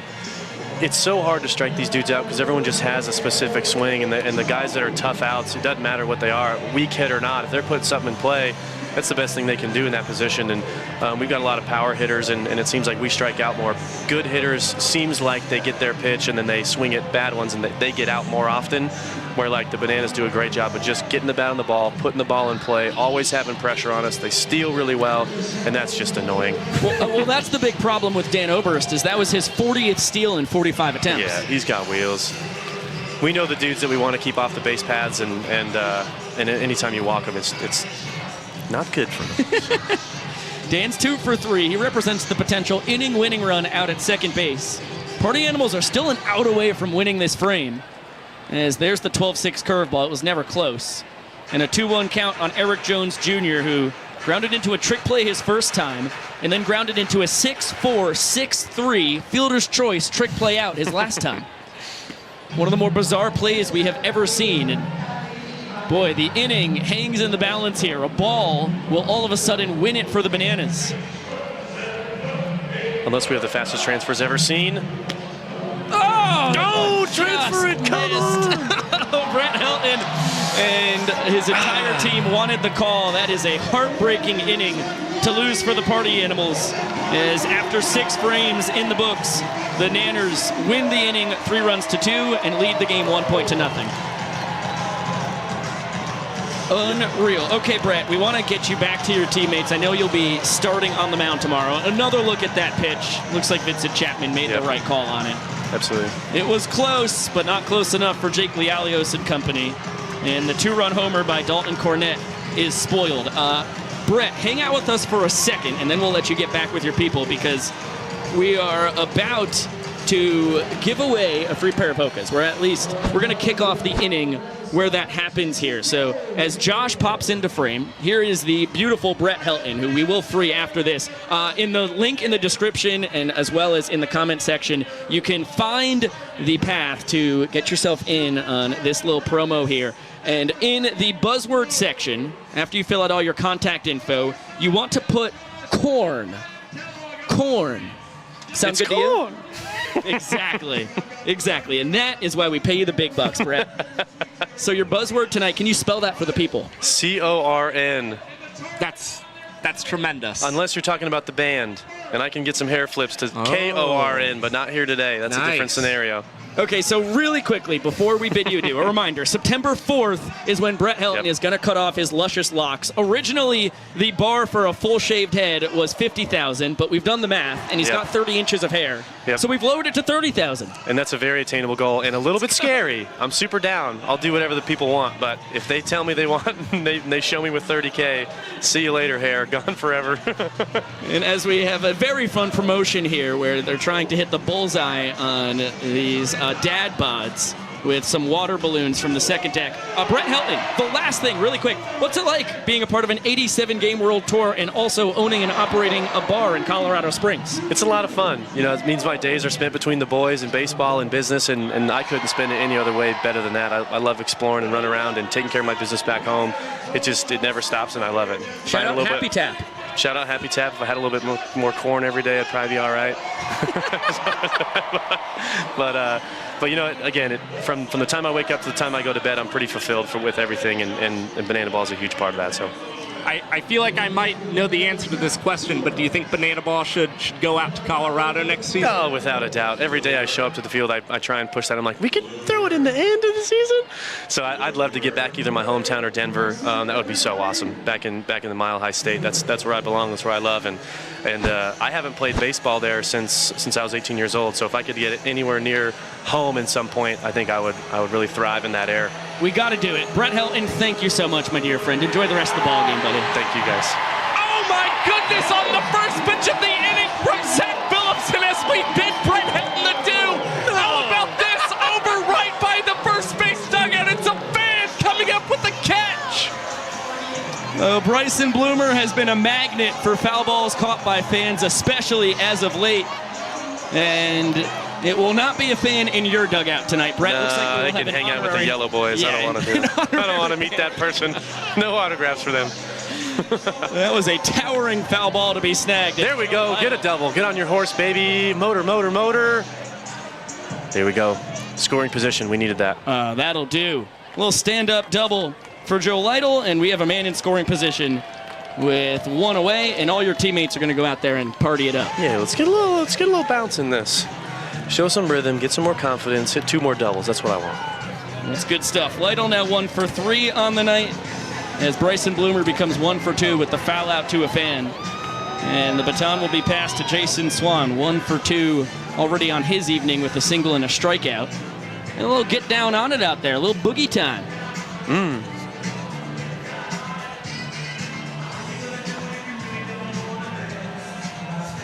Well, Brett, as the inning has kicked off and we're just absolutely running, let's just hang out for another half inning because I'd love to ask you about the dancing aspect of your time in Banana Land, because I'm sure you didn't do too much dancing in your first 8 years of professional baseball, but you are a natural out there. I mean, the intensity in the eyes, and I mean, obviously Jake Lialios is the king of the hips, but you bring an exceptional. No way. Baby! What are we doing now? Second foul ball caught by a fan just this inning for Zach Phillips. Come on. You can't even make this stuff up. What unbelievable defense we're seeing from the Iowa crowd down that first base line. And Brett Helton is irate about it. It's killing us, man. We're getting 2 outs in the innings. Now we got 14,000 fielders not helping us. Come on. Now Sam Claycamp, strikeout and fly out will swing it. Don't you dare. And that one is not caught. That would have to be some Banana Ball record, all 3 outs in the inning. So I hope we don't set it today, but if we do, that would be something to remember. We've already seen Banana Ball history right here. It's the first time we've seen 2 fan foul balls caught in the same half inning. Wow. Fact. And one more would break the full inning record, which was set in Portland, Maine. True. Foul ball caught for each side in the first inning. And in fact, 2 of the 3 foul balls caught in Portland, Maine did aid your party animals as Zach Phillips gets funky. And with the fans recording 2 of his outs for him, he takes care of the 3rd one himself. And the party animals cannot score Joe Lytle from second after his 1-out double.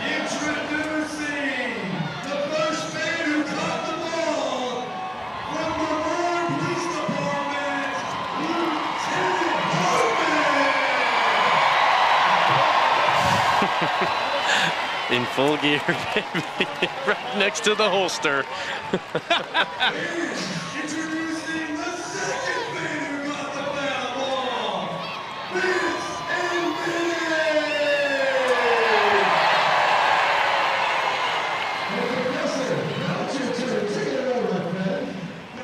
Well, Brett Helton, I think if your party animals want to win this game, you're going to have to rejoin them because things have not gone their way. Let's go get some mojo down there. We got to get these runs across. You're a Thank superstar. You, Thank you so much. Best of luck on the mound tomorrow. Absolutely, boys. Can't wait for it. Thank you, Brett.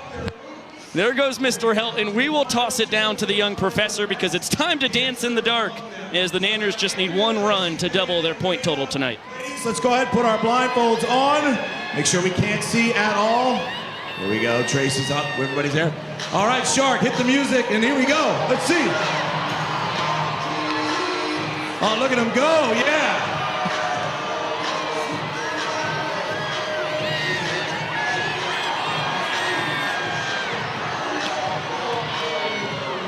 We're down to three. We're down to three.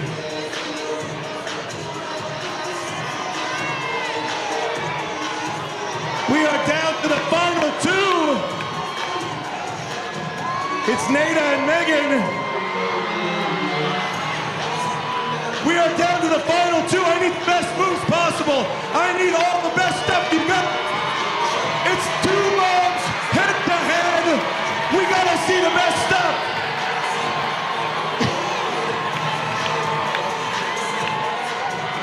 All right, hey Nada, oh my goodness. Nada, you can take your blindfold off. It's just been you for a little while out here, but you are definitely the winner. Give it up. Give it up for Megan. Megan is our winner, everybody.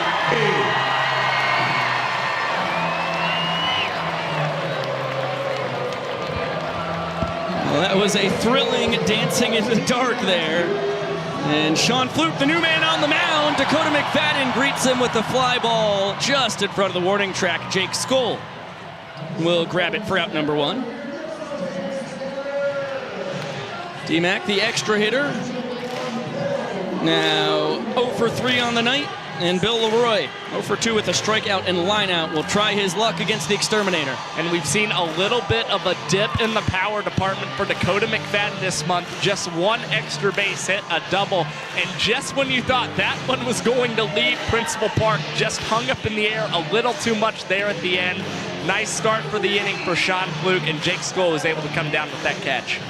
Fluke, about a mid-80s fastball, one of the slowest hurlers on the tour alongside his teammate Tucker Perry. But what they both lack in velocity, they make up in craftiness. Sean adds a 12-6 curve slider and changeup to the arsenal. And now a 1-2 count on the man with the mask for the Nanners.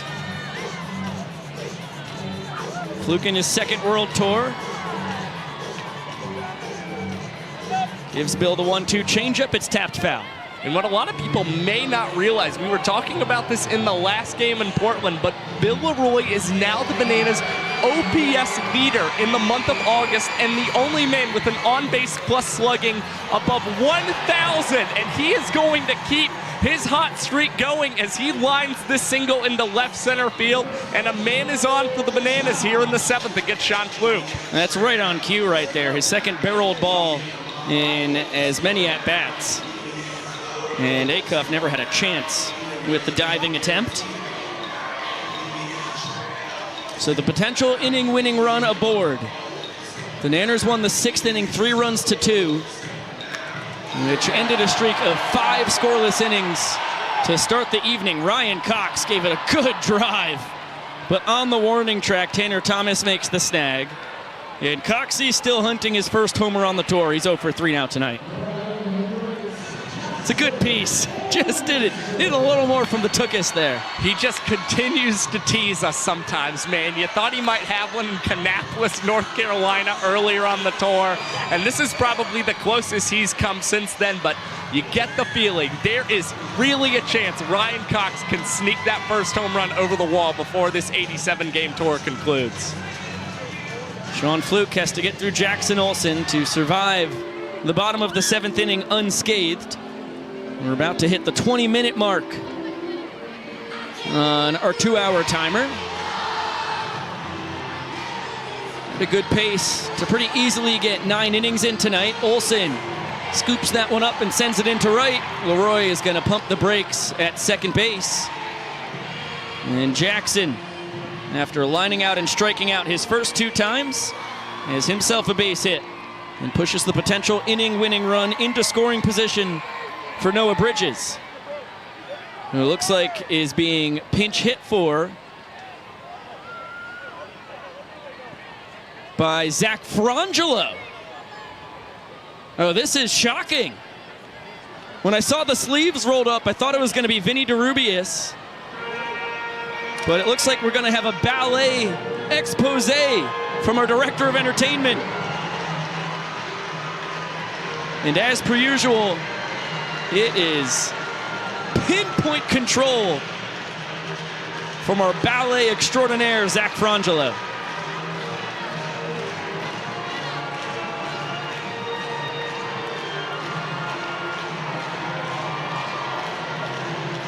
All the way around the dish. It is a miracle he does not become dizzy. And nothing like a little 720 and kneel down to finish the routine, and now prepare to try and walk off the 7th inning.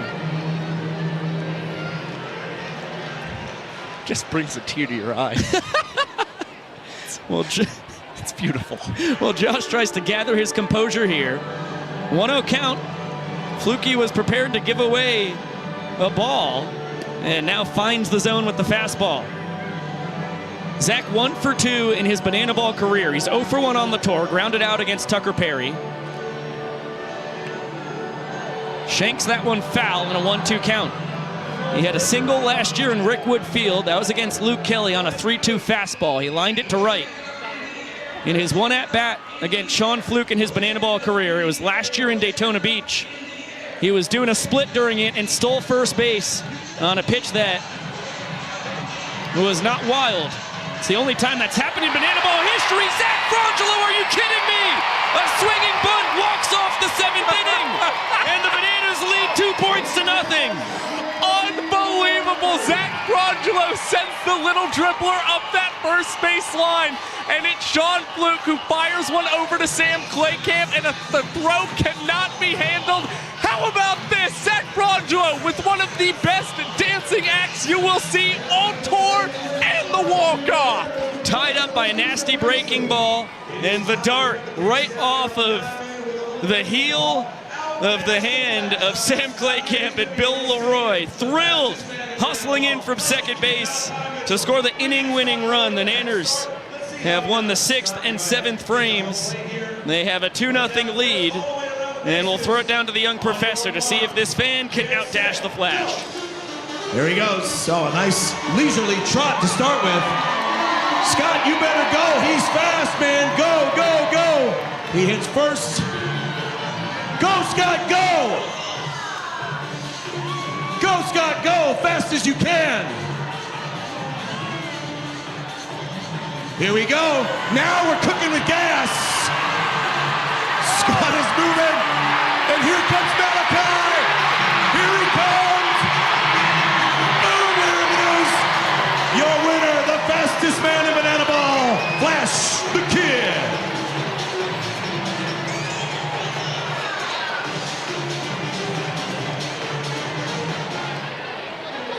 Well, Flash does what he does best, the son of Dennis Mitchell, an Olympic sprinter for the United States who took home a plethora of medals, bronze, silver, and gold throughout his career in the 90s.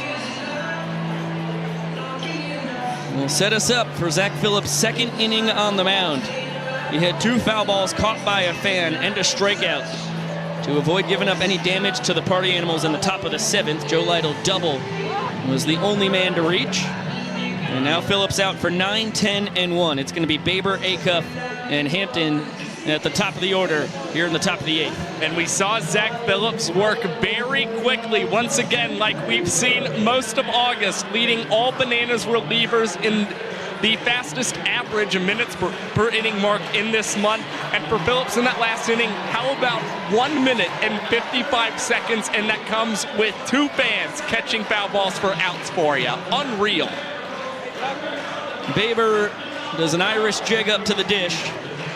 He's grounded out and popped out, and now sends another pop fly in the infield. Eric Jones Jr. underneath it for out number 1. The baton pass to Chase Acuff. 2 for 2 on the night in the 10-hole. Party Animal shortstop with a single and a triple in his 2 trips to the dish, and he lines that one foul. That one looked eerily similar to the 3-bagger he grabbed 2 innings ago.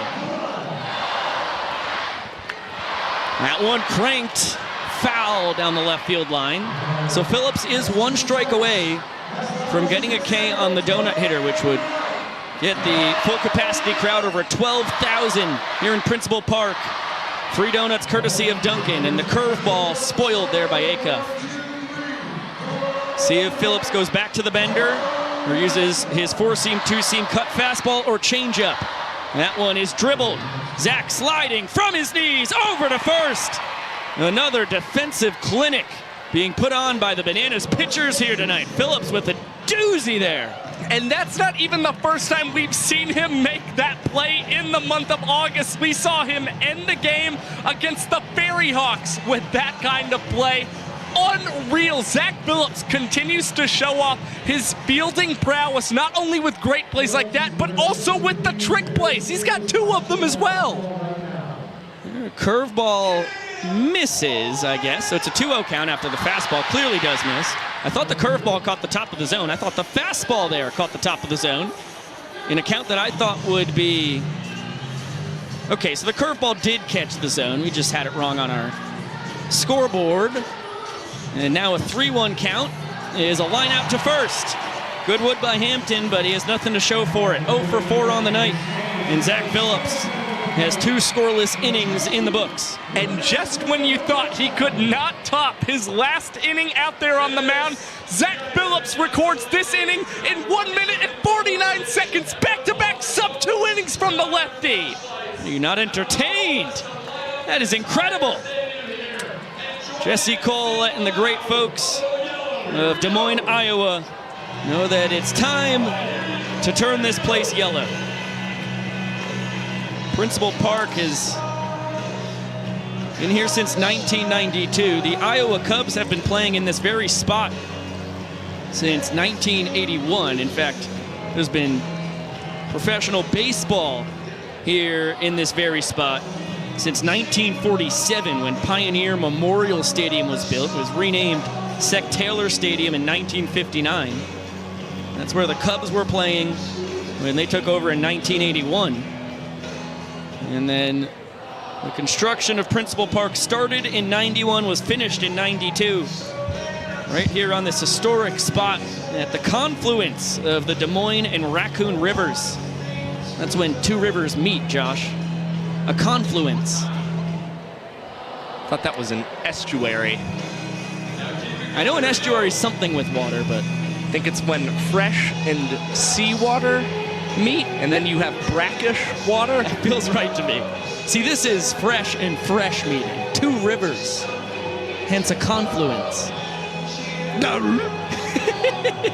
Jesse, what do you think about the confluence here? We love you so much, Banana Nation. Now let's go, Bananas! Didn't really answer my question, but... No, it didn't. We do love you, Bananas Nation. It's a fact. Thank you for spending your Friday night with us. Coming to you from the capital of the Hawkeye State, right here in the American heartland in Des Moines, Iowa.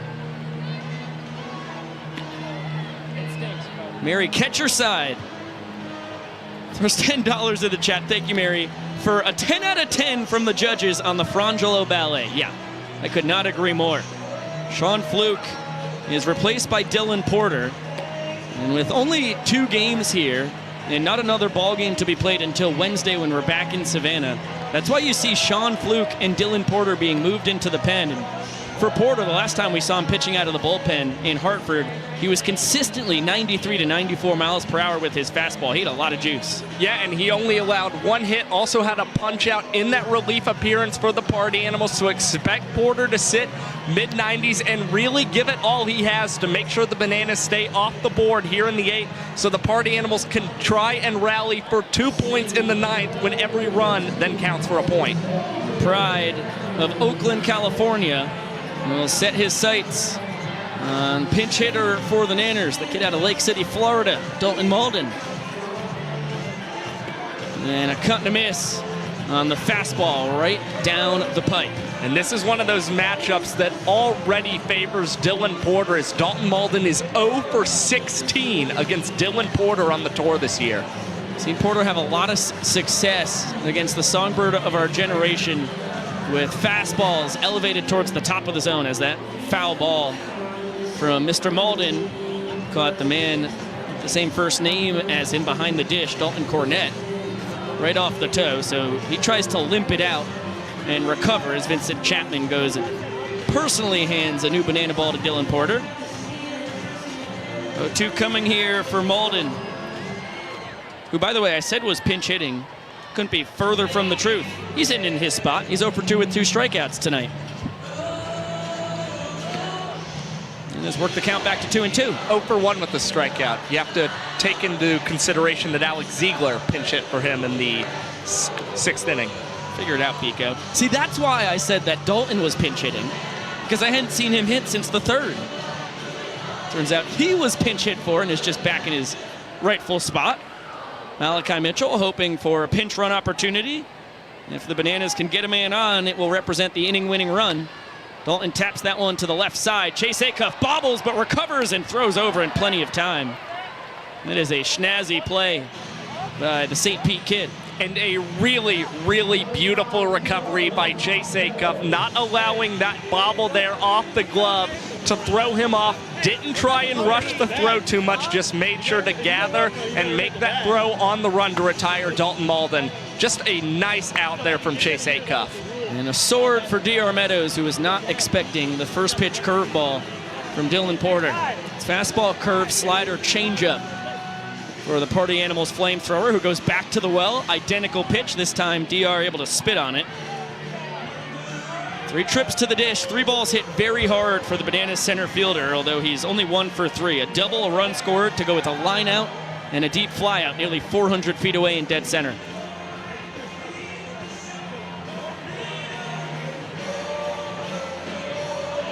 The pistol squat from Dylan Porter. His signature pitch, he fires in that breaking ball. Beautifully executed again, but DR able to hold off. I think that's what really impresses me about Dylan Porter's pistol squat. Not only do you see him go to the fastball when he goes down in that position, he is still willing to throw out those benders against the Bananas batters as he nearly hits DR Meadows with the next pitch there. Big payoff now, and the fastball is laced into left center. Meadows smells 2 bases, and he's going to cash in on that. Second double of the night for DR Meadows. He is 4 for 4 in the all-important quality at-bats department, and sits 180 feet away from scoring the inning-winning run with Michael Deeb. Last tour's walk-off king with 5 in 12 games. Currently 3rd on this tour with 22 walk-offs on the season. And again, we mentioned earlier, DR Meadows had a 24-game on-base streak snapped in his last game.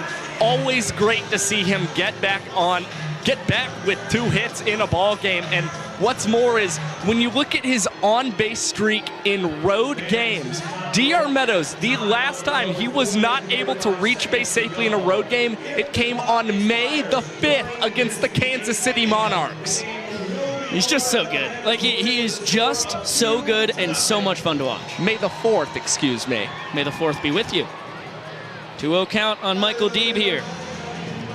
Couple sprints this evening. The last one drove in a run. He's got a ground out sandwiched in between them. Porter's got to throw a strike or the Party Animals will drop their 3rd straight frame. Meadows off of second. And the 3-0 is cut on and grounded to first. Deeb trying to beat Porter in a foot race. That's not a battle he is going to succeed in. That shows the competitive fire as a hitter for Michael Deeb, who has already earned 2 sprints tonight. That guy is here, former Chicago White Sox minor leaguer, because he wants to swing the bat. And it's the second time now that we've seen Michael Deeb ground out to the first baseman, but both times they have moved a runner up to third base. And the last time it happened, Dan Oberst was able to come up with an RBI single. Now we'll see if Dan can have a carbon copy of that in this at-bat against Porter. That RBI single tied the 4th inning at a run apiece, which is how it ended. Dan gets a carbon copy of the breaking ball that DR swung and missed on his first pitch of his at-bat. And Porter living and dying on that bender. Excellent stop by Dalton Cornette to save the inning there. And it does feel like he has to go to the breaking balls to try and get some chases out of Dan Oberst, especially when Dan has batted .424 against Porter on the tour this year. He has been a really tough out for the righty on the mound. It was a crisp heater right at the bottom of the knees. Dan cuts and misses. Tips his cap to Porter, and now ready for a 1-2 pitch. Another fastball, he blows it by him. Cornette and Porter are fired up. Here's the young professor. Continues, which means we will have a 9th inning. Here is the situation, and it's time to look up at the scoreboard. It is a score of 2-0 for Savannah Bananas. Here's the thing about the game of banana ball. In the final inning, every run counts for a point. That means this is the last chance for the party animals to put some runs in the board and make their comeback. On the upside, the Bananas need only 3 outs to win the first game here in Des Moines. Ladies and gentlemen, get loud and welcome to the final inning!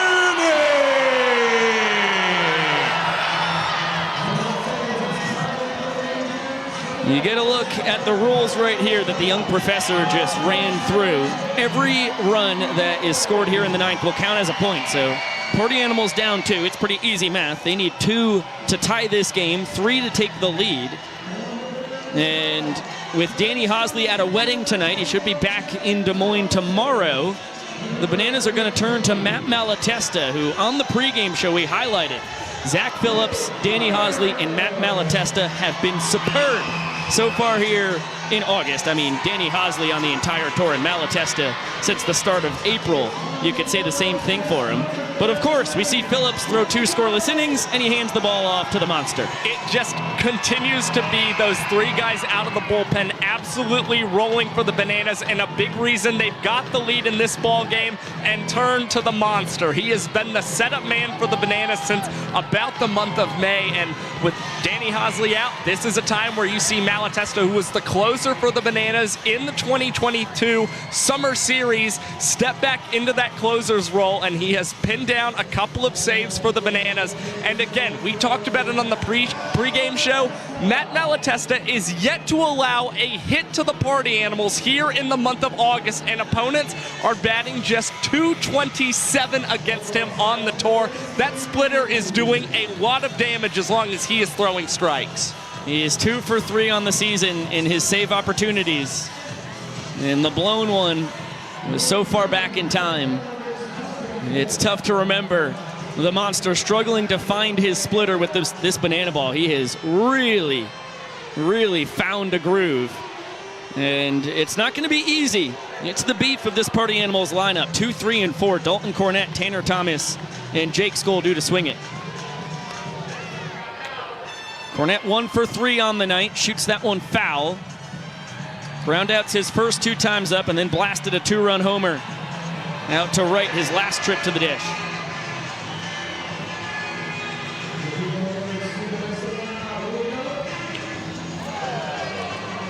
Sprays that foul. Account quickly 0-2. And with the way we've seen this Bananas bullpen successfully attack the Party Animals in late innings, believe it or not, it's actually the Party Animals who are now back to batting below 200 in the 9th inning alone on this year's tour. They enter with a 199 batting average here in the 9th.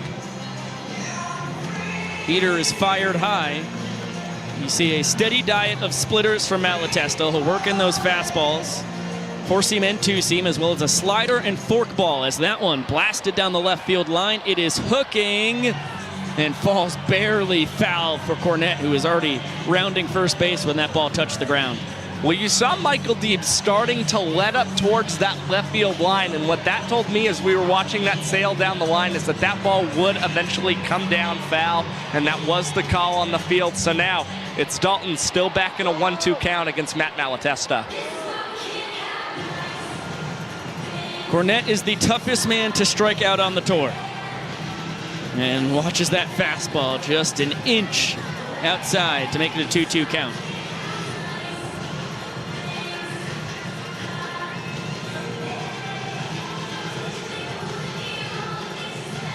That ball lifted deep out to right. Noah Bridges in pursuit.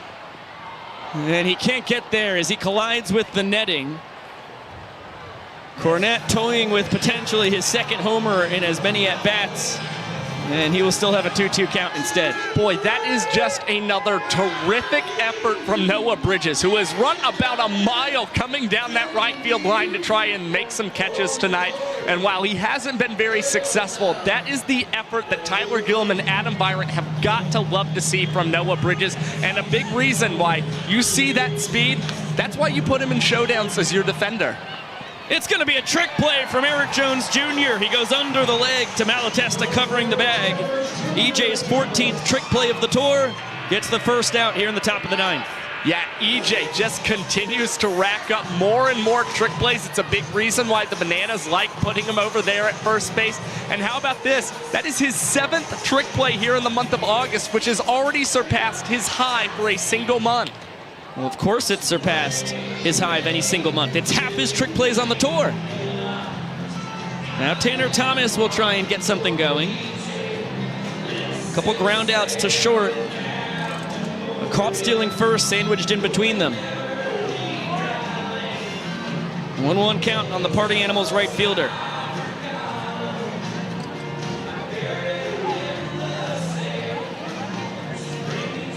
Two balls and a strike on the former Hokie out of Virginia Tech. 3 years in Blacksburg, followed up 2 years at Tallahassee Community College. He was under the tutelage of Corey Pye, longtime Bananas pitching coach in the Coastal Plain League years.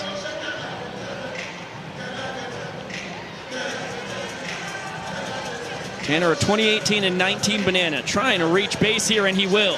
Works a 5-pitch sprint, and he is going to hang out over at first base. Clean sprint defense by the Bananas. No need to risk it when you're just trying to get the tying run to the dish. And it's always great when you can do that and get that in a former first-round draft pick in Jake Skoll. Well, usually in the regular game of baseball, you emphasize just having a good defense behind you as a pitcher. I think that is magnified here in Banana Ball when you factor in the sprints and what that can mean for a pitcher. So for Matt Malatesta to have his defense in the 9th, be able to hold Tanner Thomas to just 1 base on a sprint, has got to be an immense luxury. 1-0 count now on the Defensive Scout Team Player of the Year at UGA in 2018. You don't hear that very often. Scolio for 2, ground out, strikeout, and a 1-base sprint, as well as a run scored. That was back in the 4th inning. The run that prevented the Bananas from securing a point as they put one across in the bottom half. Skoll's got the pop to tie this game. 8 home runs. He's 4th most on the season. He tries to check his swing on the splitter. Now behind 1-2.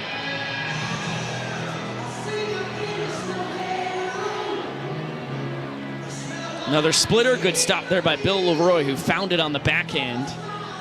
And 2 balls and 2 strikes on Skoll.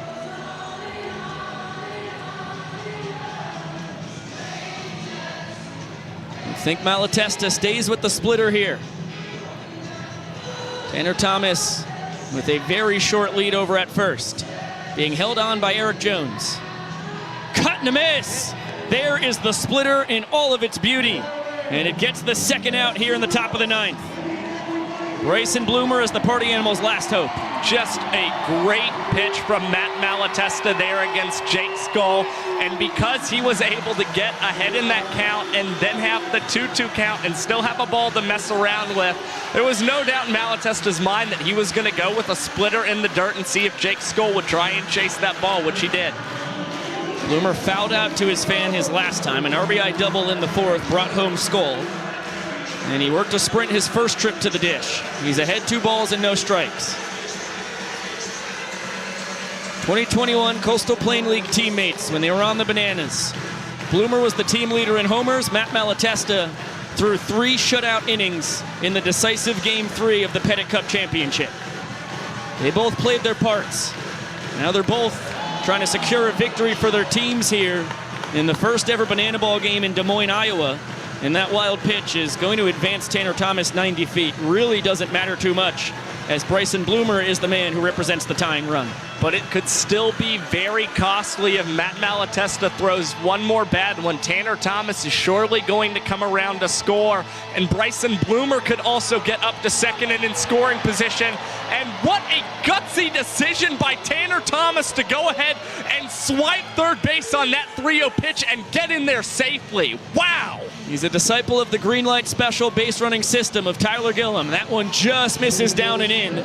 Tanner will score the first run of the night that will count as a point for the Party Animals since we're in our final inning. Of course, the Party Animals scored 1 run in the 4th, 2 runs in the 6th, but they were matched by 1 in the 4th by the Bananas, 3 in the 6th by the Nanners.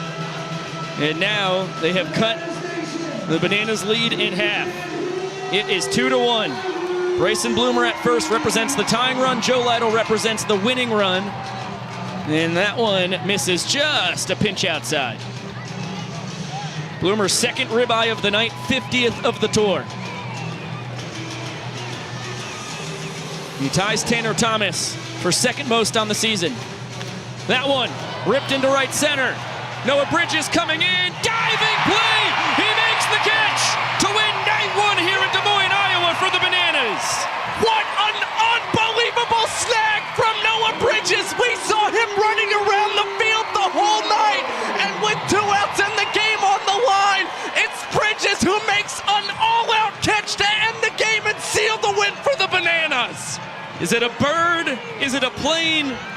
Of course not. It's Noah Bridges. And what a beautiful diving catch to secure the W for the Nanners, as they are a tour best 8 games better than the Party Animals now with that victory. And there's no one who just looks better making that catch than Noah Bridges, I'll tell you that much. We saw it happen so many times last summer when he was a Wilmington Shark, robbing Nanners left and right of hits during the Coastal Plain League summer. And boy, is it fun getting to watch him do it in yellow and white. Let's throw it down to Bill Leroy to shout out Mr. Bridges and the rest of his teammates.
absolutely electric tonight. Thank you so much for the love, the support.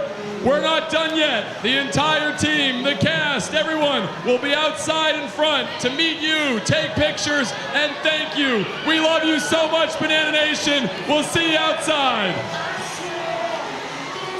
Well, what a heck of a debut for Banana Ball here in the capital of the tall corn state. The only state in the country, Josh, that is bordered on the east and the west by rivers. Where are you coming up with this information? Wikipedia. Well, good for you. Doing your research. That's what you should be doing. Thank you. He's Josh Tolevsky. I am Biko Scala. Those two rivers are the Mississippi River on the east side and the Missouri plus the Big Sioux on the west side. Now, where is the Rio Grande in relation to all of this? That was another river I'm aware of. I think it's that way. Okay. Yeah. We're at the confluence, by the way, a lot of river talk tonight, of the Raccoon and the Des Moines rivers. It's a shame this is Banana Ball and not a geography bee, huh?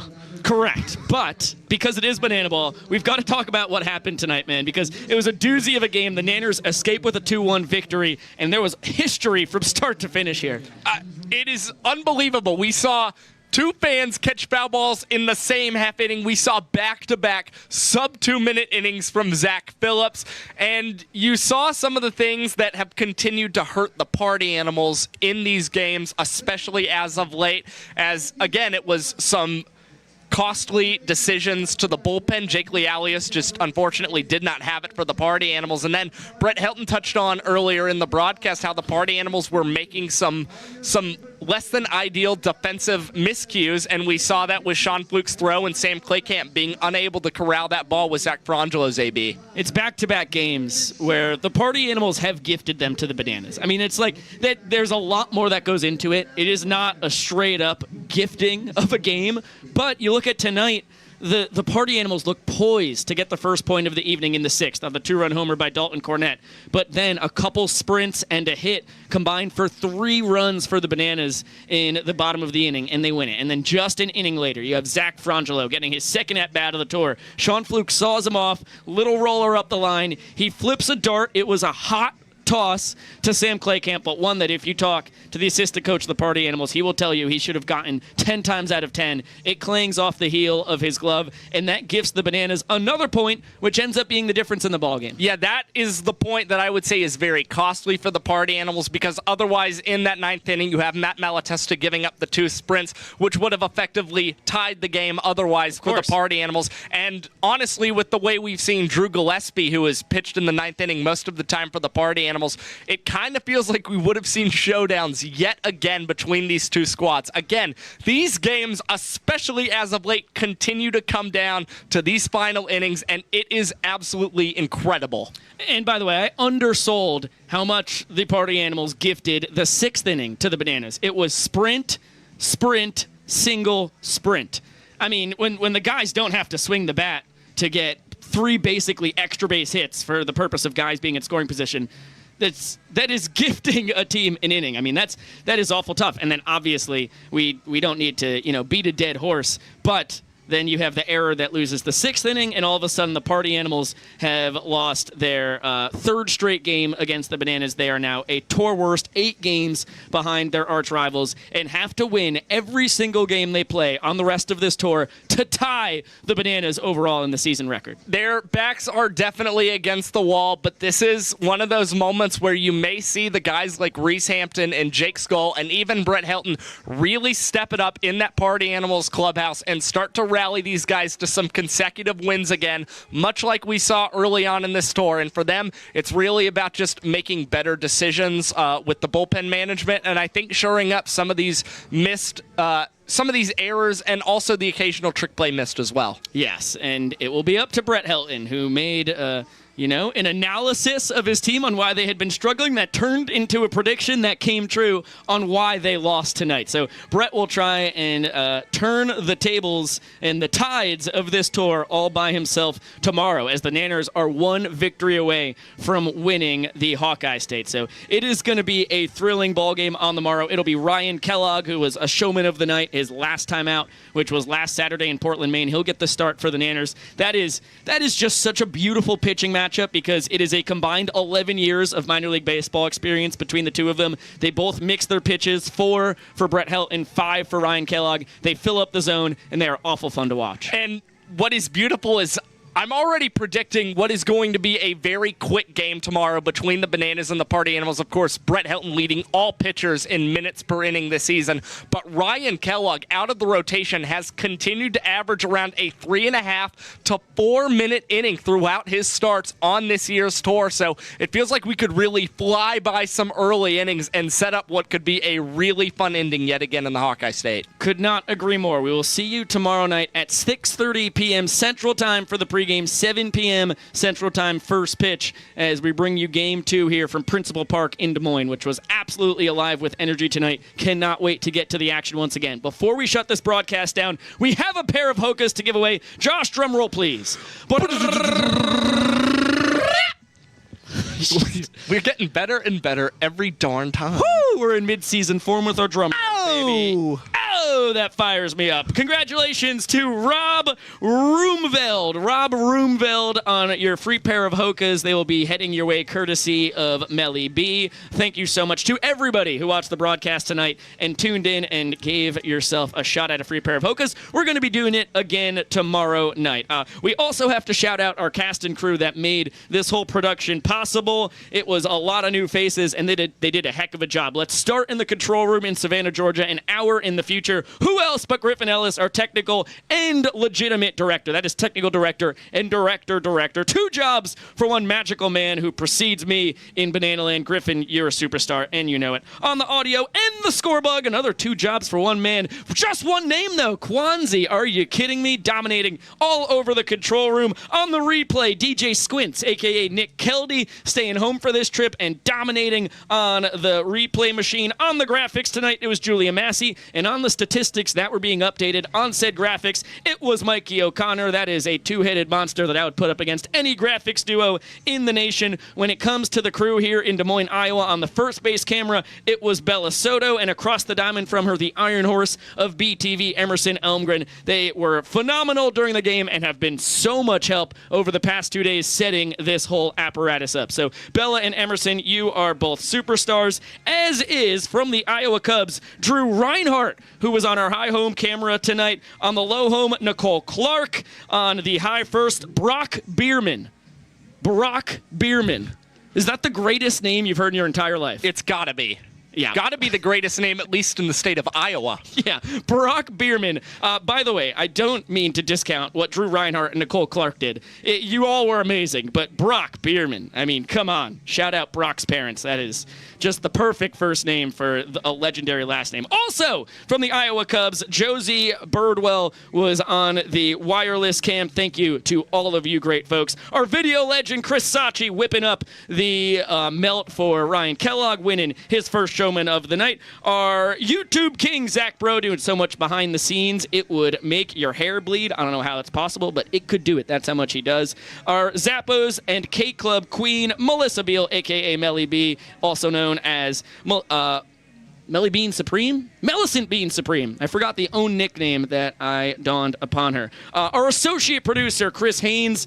He is incredible. Our coordinating producers, Chad Reese, and making his coordinating producer debut, Clayton Franklin. Take a bow, my dear friend. He's actually locked in, tapped in, and over there. But tomorrow night, we will bring him on the camera, and he will take a bow. He will take a bow. Oh, he will take a bow. Yes, because he knows about the implication of if he does not take a bow.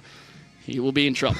Okay, for our executive producers of BTV, that's Jared Orton, Emily, Jesse, and Carrie Cole, and the folks behind the scenes here with the Iowa Cubs, who were incredible. That is Ryan Clutter, Matt Evers, and Hannah Allen.